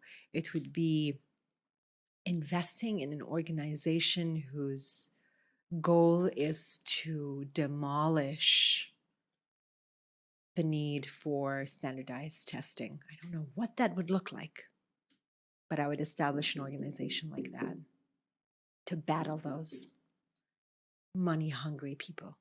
And then I would put together a task force where we could create a new structure, because it's fair. We want to learn, to know how we can assess the understanding of our learners. Because that's always the argument I get. Okay, you get rid of standardized testing. How are you going to know what's what? Okay. And I'd put together a task force. There are lots of intelligent people around the world looking into how you actually apply your learning, because that's what learning should be about. If you want to bring value to yourself and to the rest of the world, is how to apply your learning. There is also learning for the sake of curiosity and because learning is beautiful, and I completely encourage that too. But testing is neither one of these. And it's just making somebody or somebody's wealthier. It's not helping. You bring Efficiency model, value. right? Well, Right. efficient for who? For the universities? Some universities don't care about that. And some hirers don't care about your university, like Ernst & Young, don't care about it. They don't, and Google doesn't care anymore. Yeah. So I wouldn't just build a school. I would look at everything that the system is getting wrong and demolish them and build new structures that are relevant, that have an eye on the future, that understand the future is here. What that entails is having a lot of people included in the conversation. I'm not the smartest person in that conversation. There are lots of people way smarter. I would build things around the evidence around neuroeducation. I would have people like this architect, people like Raya Bachari and my husband, Rowan Roberts. These are people whose hands are thick into how you can uproot the system and make it better. They are trying to do it from the inside out. Kudos to them. But if I had all the money in the world, I wouldn't just build a school. I would put aside money for people like Raya Bachari and Rowan Roberts to build a school. But I would also, like a warrior, like a general, go after all these old, outdated, ancient, unnecessary, ineffective variables in the education and demolish them and nurture a structure that is actually relevant and works. And I'm not, like I said, the person who can tell you this is exactly what it'll look like. I will include people in the conversation because I also love collaboration. I'm not one for competition. I never was. I would make it a huge collaborative, global task force to make that vision happen. I'm sorry, I don't have a concrete business plan for you. I just hope that when you do get it, I hope you don't include covering the books. I so hate that task. I see the point with uniforms. I mean, I could see to an extent, even though I didn't like it as much. But covering the books, I just never got it. We had such colorful books, and we used to put this brown and gray paper on it. And it's like they know for a fact that we can't do it. So my mom used to do it for us, and it was for me and my brother, and we had 30 books each. So like the day before we go to school was just let's cover the books. And because I was inherently useless, she used to give me the task of cutting the tape and putting the labels. And they may seem like easy tasks for you, but I used to shit the bed with those as well. Cut the tape too long, too short, put the labels wrong, misspell my own name. Talented. Yeah. A man of so many talents. Yeah. Put the label wrong. Well, to make you feel better, I still wouldn't be able to cut the right length of tape and put the label correctly. I mean, if that was my only task every year, then I think I should have improved at some point. just never. But you're right. Like, why we used to as well, but my parents, we were allowed to. They used to use the sticky, transparent plastic one that went around just to make it hardier to last the whole year. Especially if they were paperback as opposed to hardback. Like we didn't have to cover the hardback ones, obviously. I suppose it depended from school to I have no understanding why you would put brown paper. So dull. Why would it doesn't even make a paperback book hardier, does it? Like if the objective is to make it last the duration of the school year. It didn't. 3 months in, it was all torn. Yeah. So I don't get it. It's such an ineffective solution for, well, preserving the book, if that was the goal.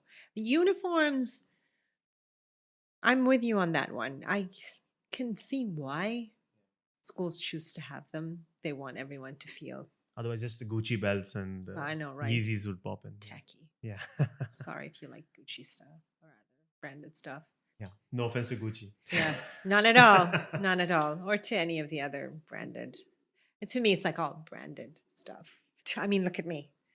I mean, like... Oh, we both plain black? This wasn't coordinated. No, yeah. it wasn't. Just noticing it now, clearly don't have... So you're wearing black bottoms as well.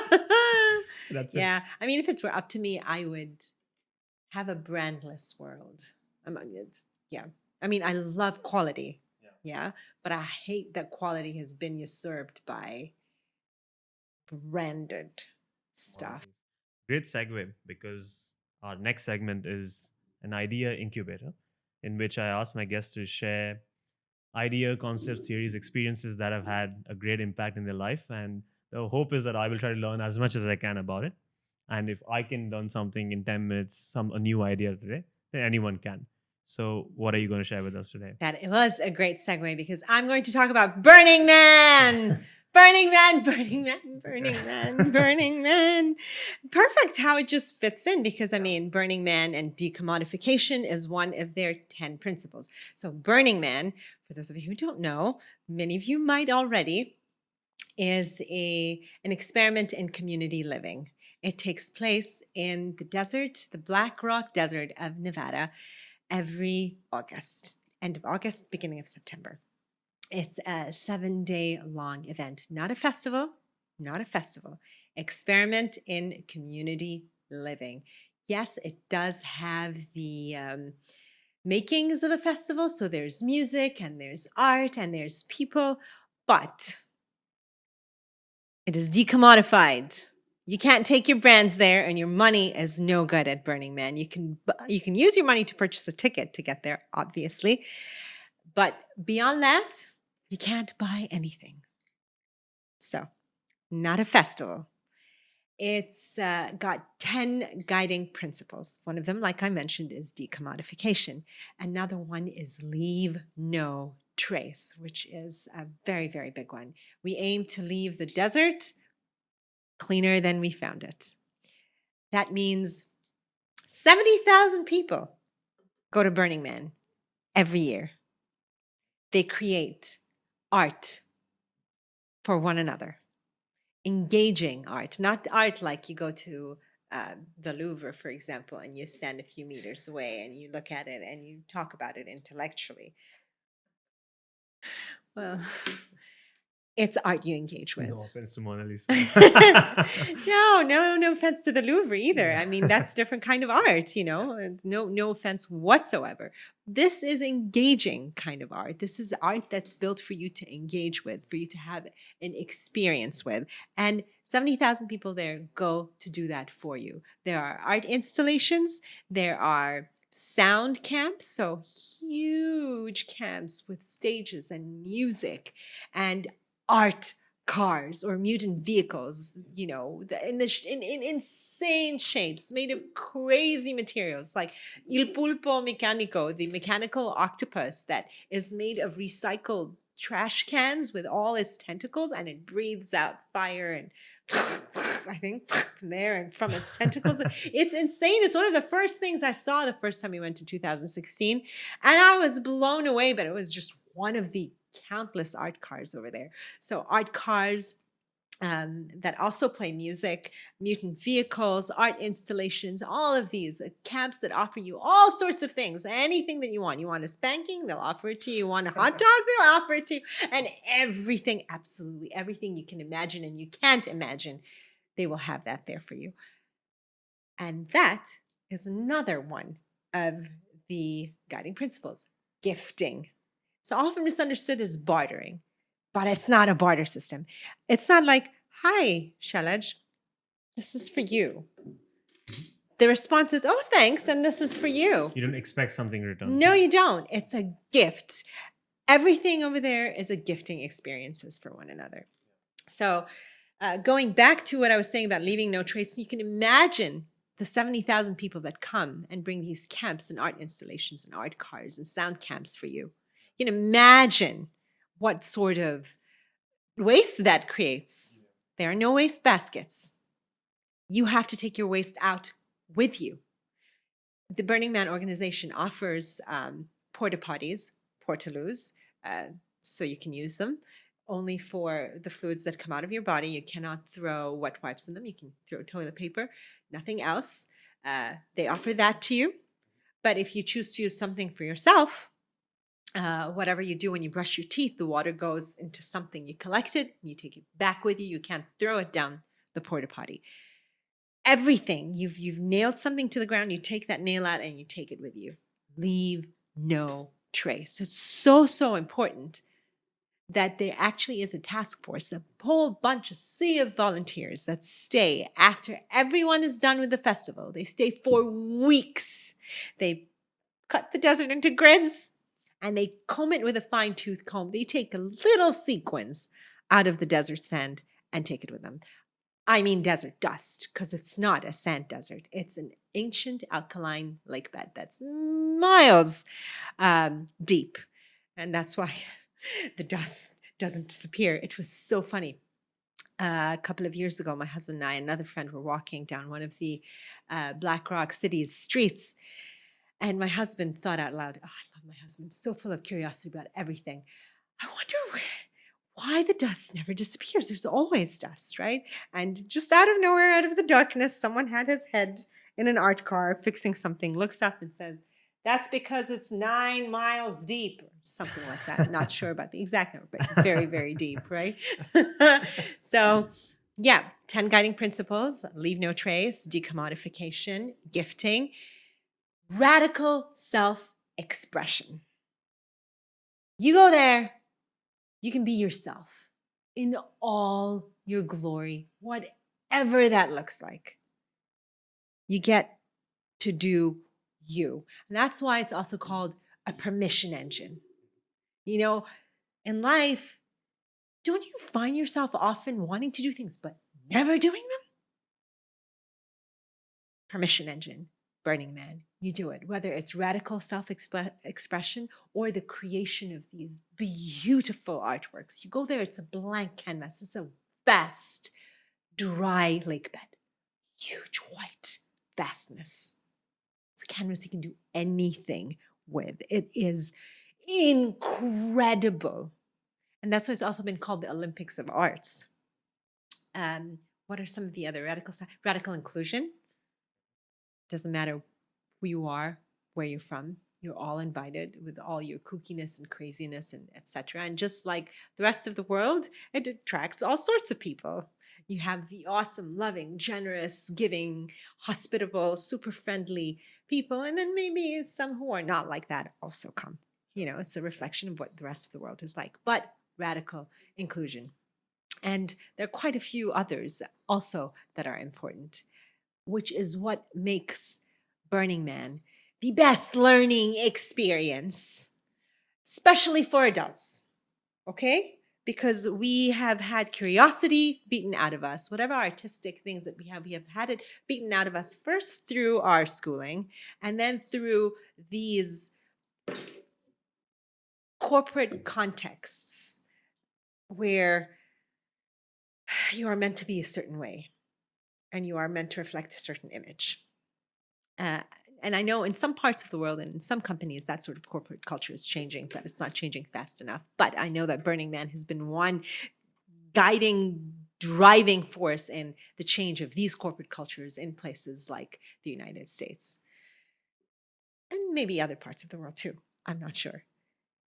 And that's why I would choose Burning Man every single time. If everyone were to ask me, tell me about something, I would talk about Burning Man. Africa Burn is its regional event. It happens in South Africa. And they have 11 guiding principles. The 11th one is each one, teach one, which is fantastic because there's a lot about Burning Man, a lot of misconceptions about Burning Man that people come and have this idea Raves, of it. drugs, Yeah, I mean, yeah. and these are there, but they are an element of it. Yeah. You make the burn meaningful for you. And like I said, it's a representation for the rest of humanity, but it is a place where you can be yourself. Okay? Outside of whatever school and work has done to you, you can go there and be yourself. Oh, immediacy also is one that I really love because they encourage you to interact with the present moment. And I know there's a fine balance between, oh, I really want to have this moment with me, you know, but that's different. Taking a picture or a video is different than constantly being on your devices. Like you take the picture, but you don't post it on social media. You take the picture and you may post it on social media after the event is done, but you're not disengaged from the present moment by being somewhere else at the same time. So immediacy is another one of the ones that I like. And Burning Man teaches you again to explore yourself, to allow yourself to be yourself if you lost these abilities. And I think that a lot of us have. I've written more poetry since I went to the first Burning Man event than I have than I Since the had. years before. Yeah. Yes, before. Mhm.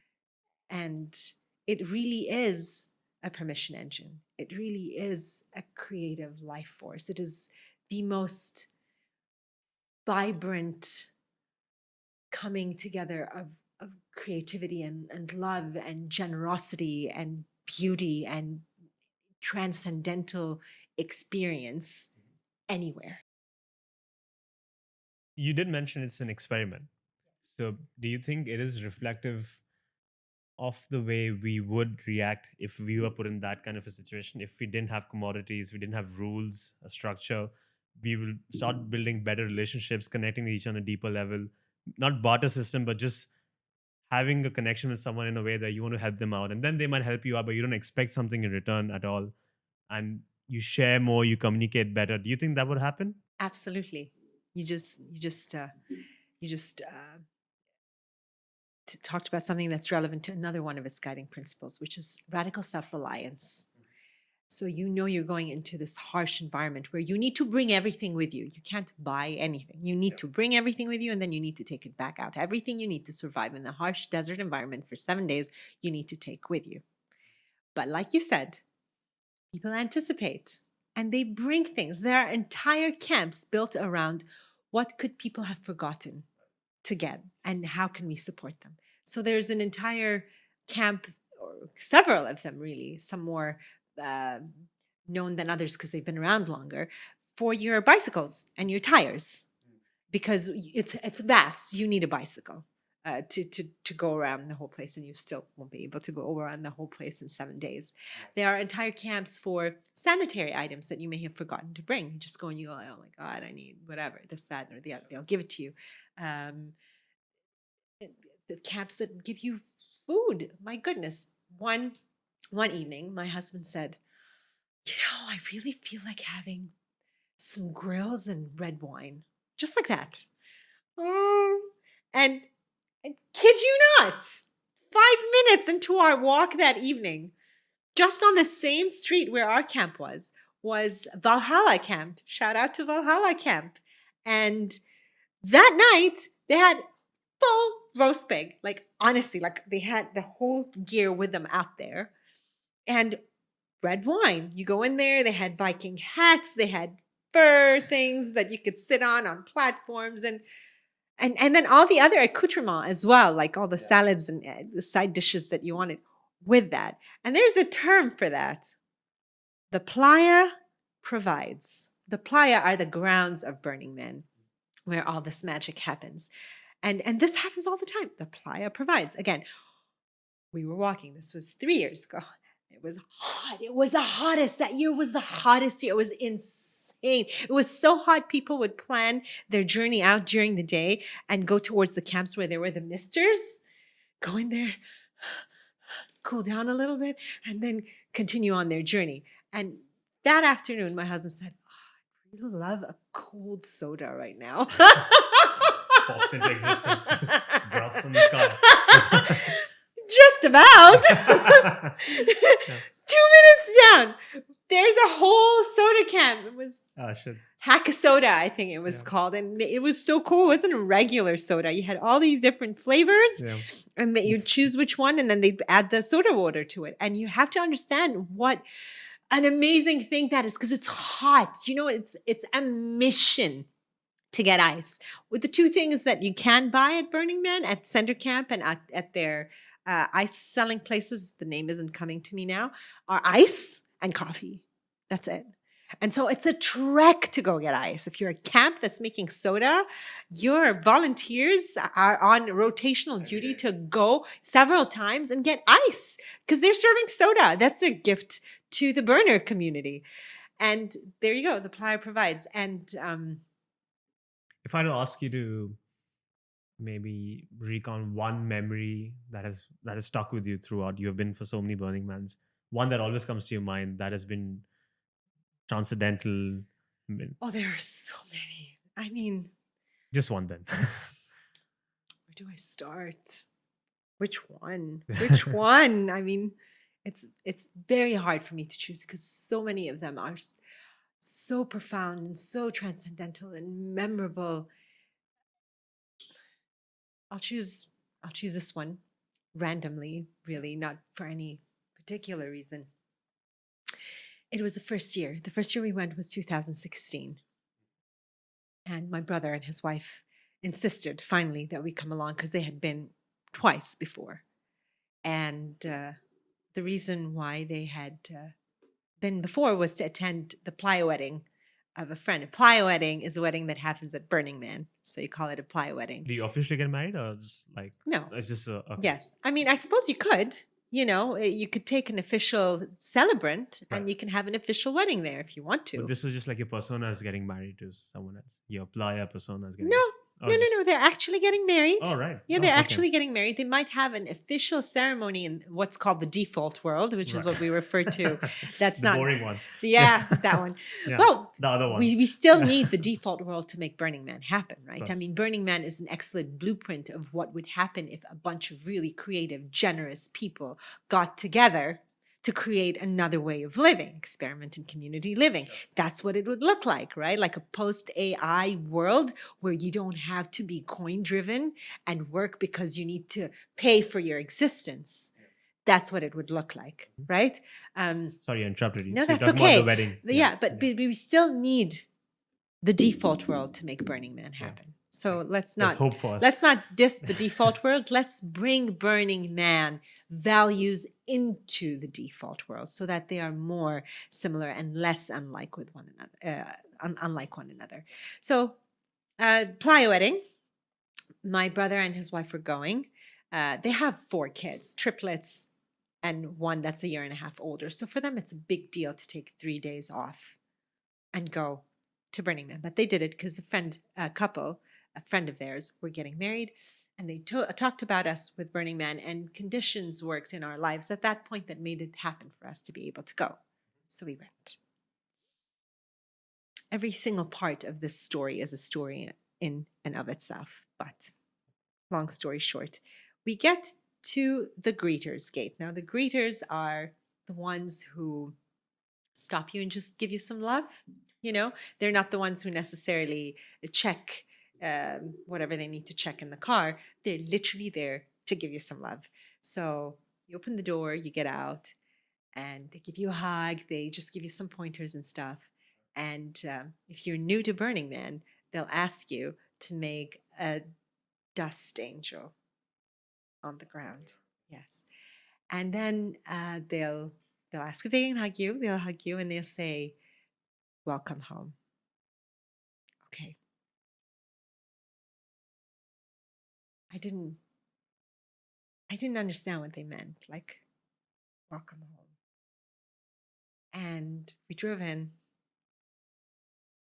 This was an insane Mad Max post-apocalyptic world of dust and camps that looked different, and bikes gliding by like magical beings from another dimension, dressed in tutus and pasties and top hats and tails and furs and nets and iridescent body paint, and just getting goosebumps remembering it. And in that insane, harsh environment, in the heat, I saw this creativity emerging in the way people had presented themselves, in the way they had created their living quarters, their sharing spaces. And I understood why they said welcome home. And I understood why I always felt like a misfit, that I didn't belong in this context.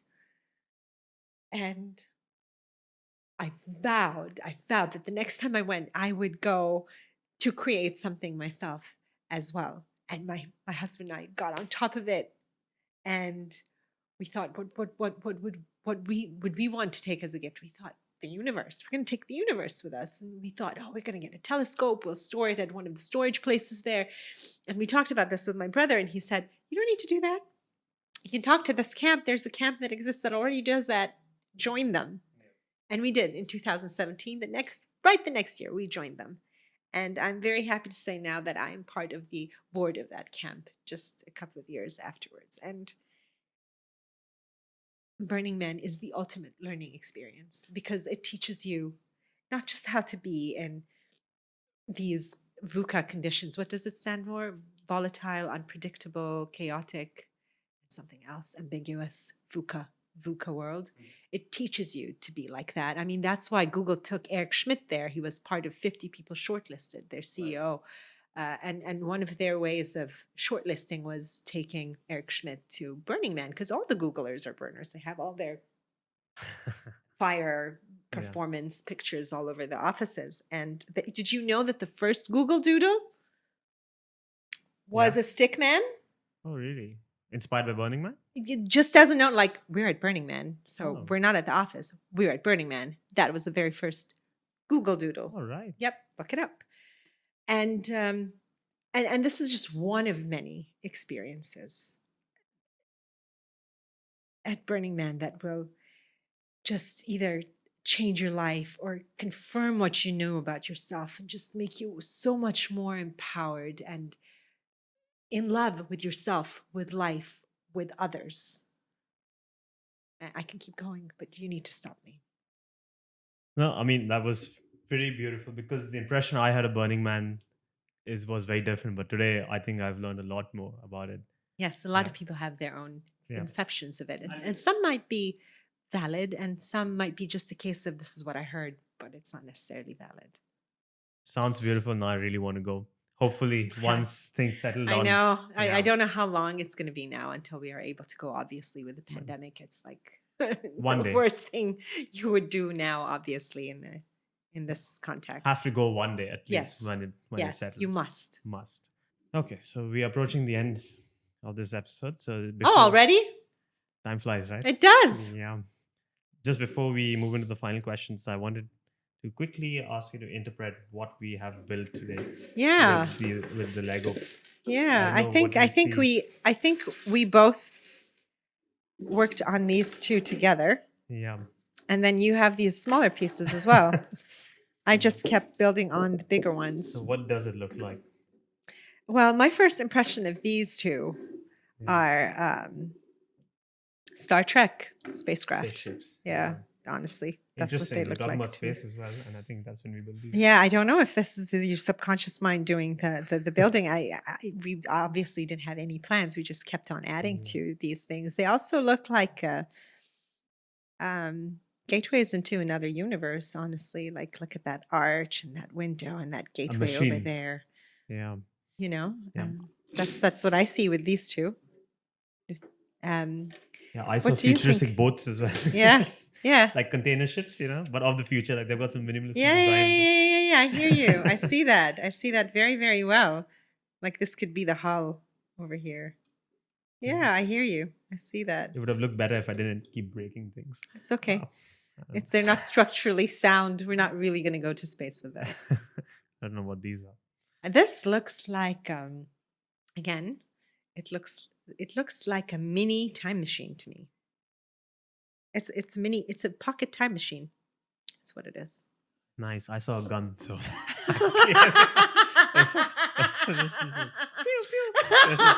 Oh my god. But I like the time machine. I think we'll go with that. Clearly need to work on my creativity there. Yeah, I don't know if. This looks like a chocolate squirter. Two people can stand on either side and have chocolate squirting into their mouth at the same time. There is a machine for that? Yeah. No, you made it. Oh, okay. This is what you need for your next wedding. Instead of reading vows, just get this, stand opposite one another, and go like, "I love you as much as chocolate." That would That's be the it. dream wedding, right? Amazing.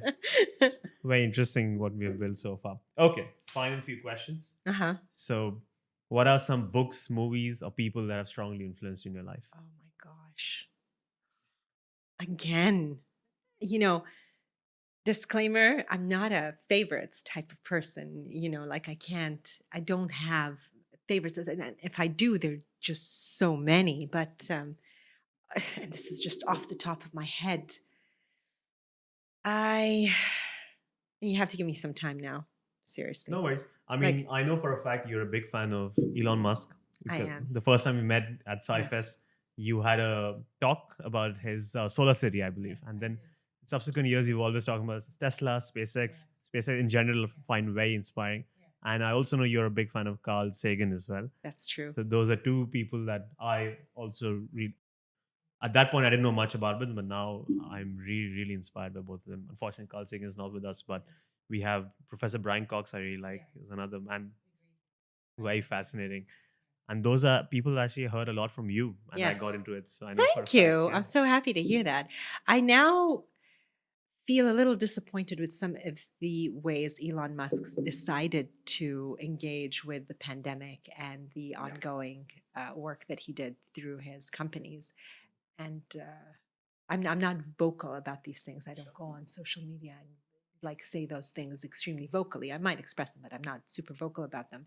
And for me, that was a bit of a heartbreak there because he Same here, was yeah. one of my progressive heroes, really. Like I saw him as a person who was doing something for humanity, not just entrepreneurship and building wealth. But I know for a fact that he put so much of his own money that he made through PayPal into these solid industries, space and automobile, energy, green energy, his own. So for me, I thought he's not just an entrepreneur out there.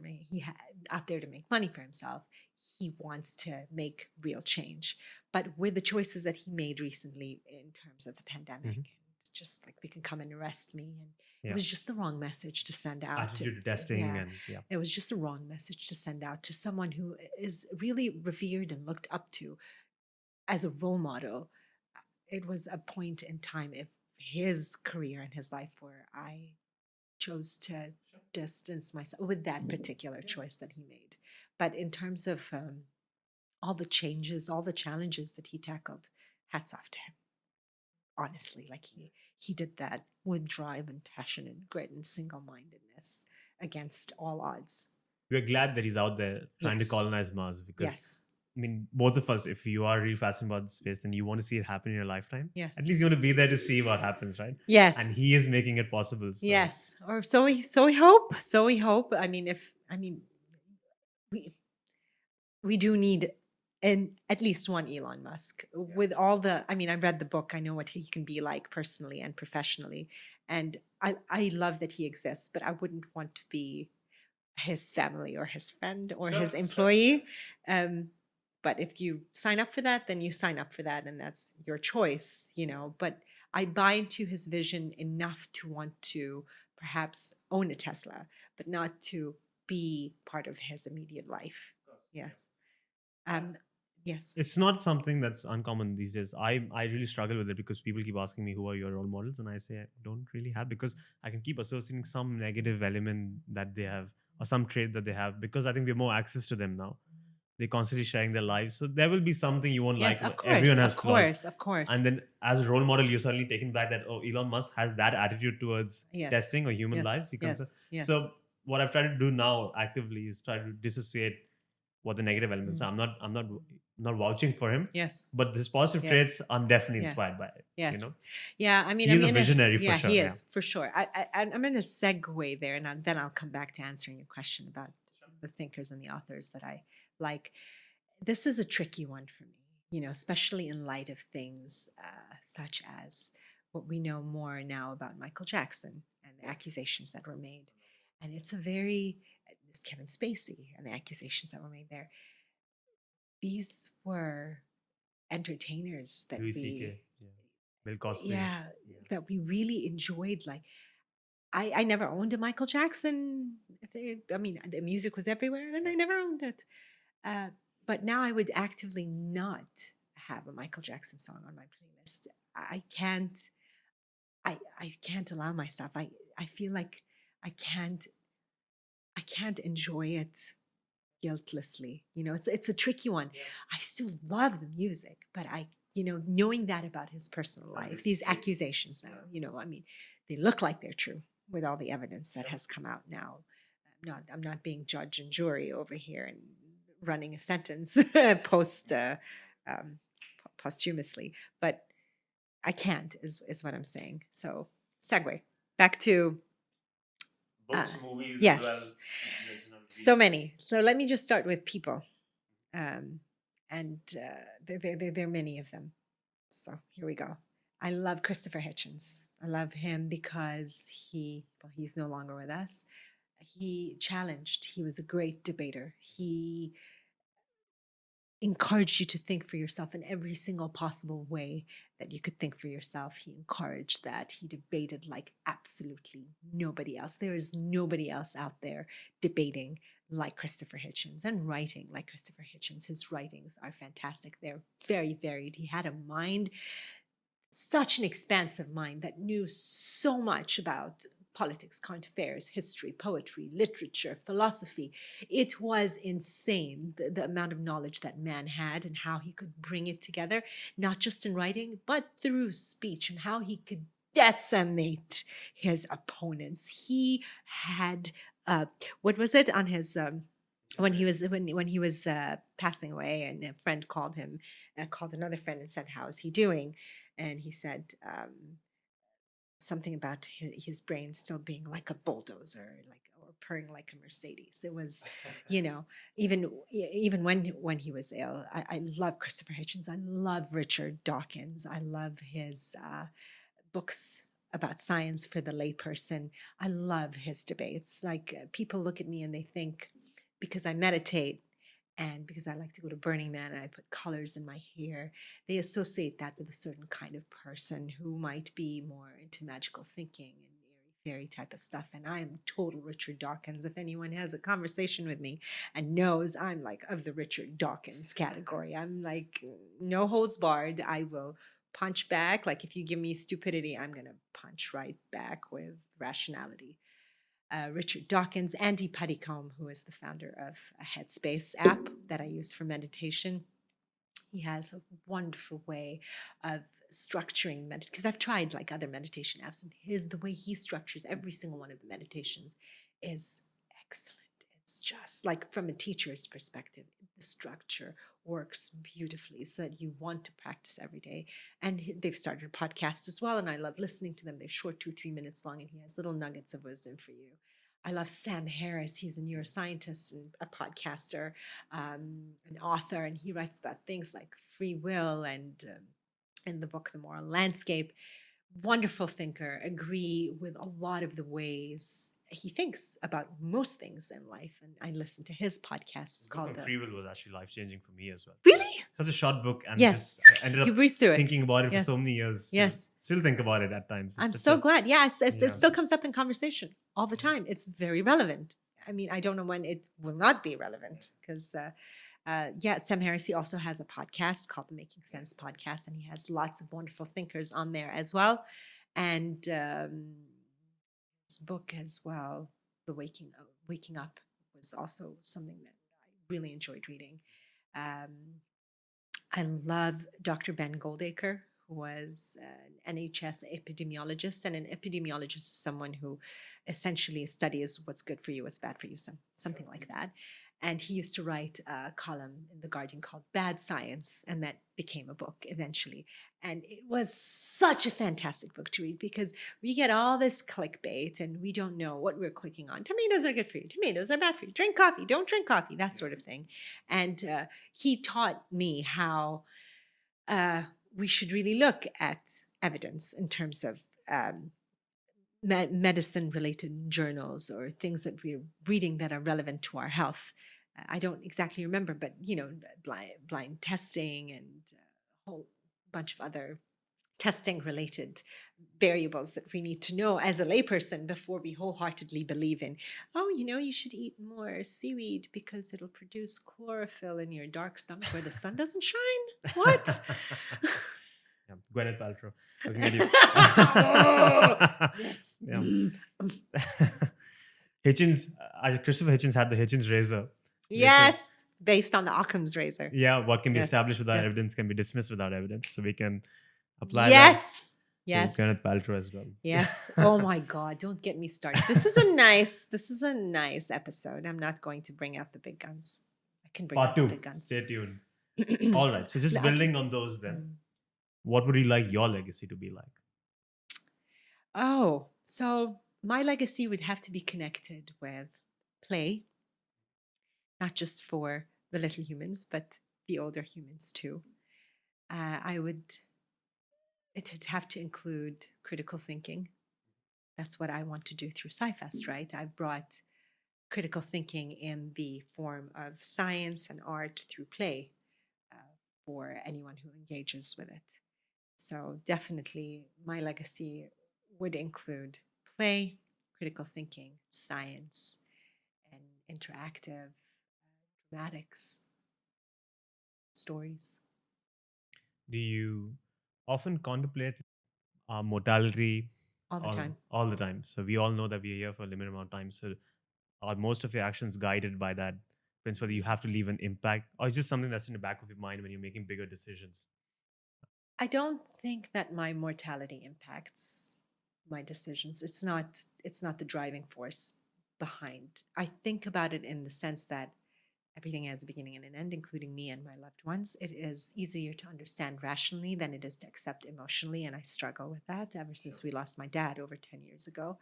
I am terrified of dying, but I get really upset when we are not even allowed to talk about that publicly. Like I remember I was driving with one of your colleagues, and Virgin Radio had a couple of its hosts. I don't remember who they were, and they were talking about this, and it led to the discussion of death. And one of them said, "Oh my God, this is so morbid. Why are we talking about this?" And I thought, why don't we talk about death Yeah. with our young? And such an important part of like our existence itself. And it riled me right up, like right up. Yeah, okay, let's admit that we're scared of it. And what are we scared of? Let's dismantle that. Like, I mean, people like Darren Brown talk about it in his book Happy, which is also another one of them. I love Darren Brown and I love his book Happy. And also, oh my God, Alain de Botton, and all his books and his School of Life videos are fantastic. Check them out as well. And he has lots of other things like cards and books. He talks about that. Like, let's look at that. Let's look at that. And then, of course, my husband and his influence. And after Burning Man, he's really started getting into Zen. And whatever he learned, he put in his own book, Demystifying Zen. And beautiful book visually and concept wise. And we have structures where we can look at death and understand how to deal with it. We just don't. Why? It's part of life, it's everywhere. Why should I be scared of something that is inevitable? It's like being scared of the time I wasn't born. It doesn't make sense. But of course, we're irrational as well. We're not just rational human beings, we're irrational. But the thought of my mortality does not impact, it's not the driving force. I am driven by aliveness and beauty, right? So I know that when I do this, I feel alive. So I'm going to do more of it. When I engage with this person, there is an electricity, there is an aliveness, there is a learning, there is a connection. That's what drives me. Creating memorable learning experiences or memorable experiences in general. That's what drives me. Human connection. That's what drives me. Not the thought of my mortality. It doesn't. Beautifully put. So, final question. Yeah. And I apologize for the foolish question, but it won't be this show if it wasn't a foolish question. Oh, please Anyway. bring them in. I love playing. So this is a question that everyone keeps asking, and I like to hear the answers, even though I don't think there's a right answer. But it's always nice to hear people's perspectives because it's a personal question. So, what to you is the meaning of life? I don't think there's a meaning. I think we love meaning, and I think we look for meaning. We want to punctuate it, we want to highlight it, we want to share it. Most importantly, we want to have it. But I don't think that there is one as such, like the meaning, the truth, the ultimate. You are born of this universe with a set of genes that dictate to a large extent certain elements of how you will be and who you will be. And your environment then adds on to that too. And it's a synergy, complementary, maybe not. And you do what you have with the set of cards that you've been handed. It's very simple to me. It's simple but profound, actually, because if you think about Zen and all these monks going and spending years and years and years under the tutelage of their Zen masters to just learn, this is it. This is life. That is the mountain. This is the moon. And this is reflection. Does that mean that's the moon? I mean, it's life. This is what you have. What are you going to do with it? You create the meaning based on your makeup and your environment. That's what I think. Simple, but simple can also be profound. It is. Lara, Yes. thank you for coming to the show. If people want to find you, where can they find you? What are your upcoming projects? Okay. You can find me on social media on as Lara Matossian or Good Rainbow. I'm also starting a YouTube channel. Haven't launched yet. It's called Storytime with Good Rainbow. It's stories mostly for the young, but the young at heart will also be amused and entertained. Also, Storytime with Good Rainbow website, which is also going to be launched. And yeah, Instagram, Facebook, Twitter as Lara Matossian, Good Rainbow. Yeah. Do connect with her. Thank you for bringing the meteorites, by the way. Yes, the Such an honor show. meteorites. Yes. Thank you for this conversation. It was an honor and a privilege talking to you. Well, thank you very much. I loved the fantastic questions and your transitions too. I'm going to cut so they can't see me blush. Oh, don't cut. Yeah, cut now. Move the camera. Perfect. Thank you. This was wonderful. Thank you, Lara.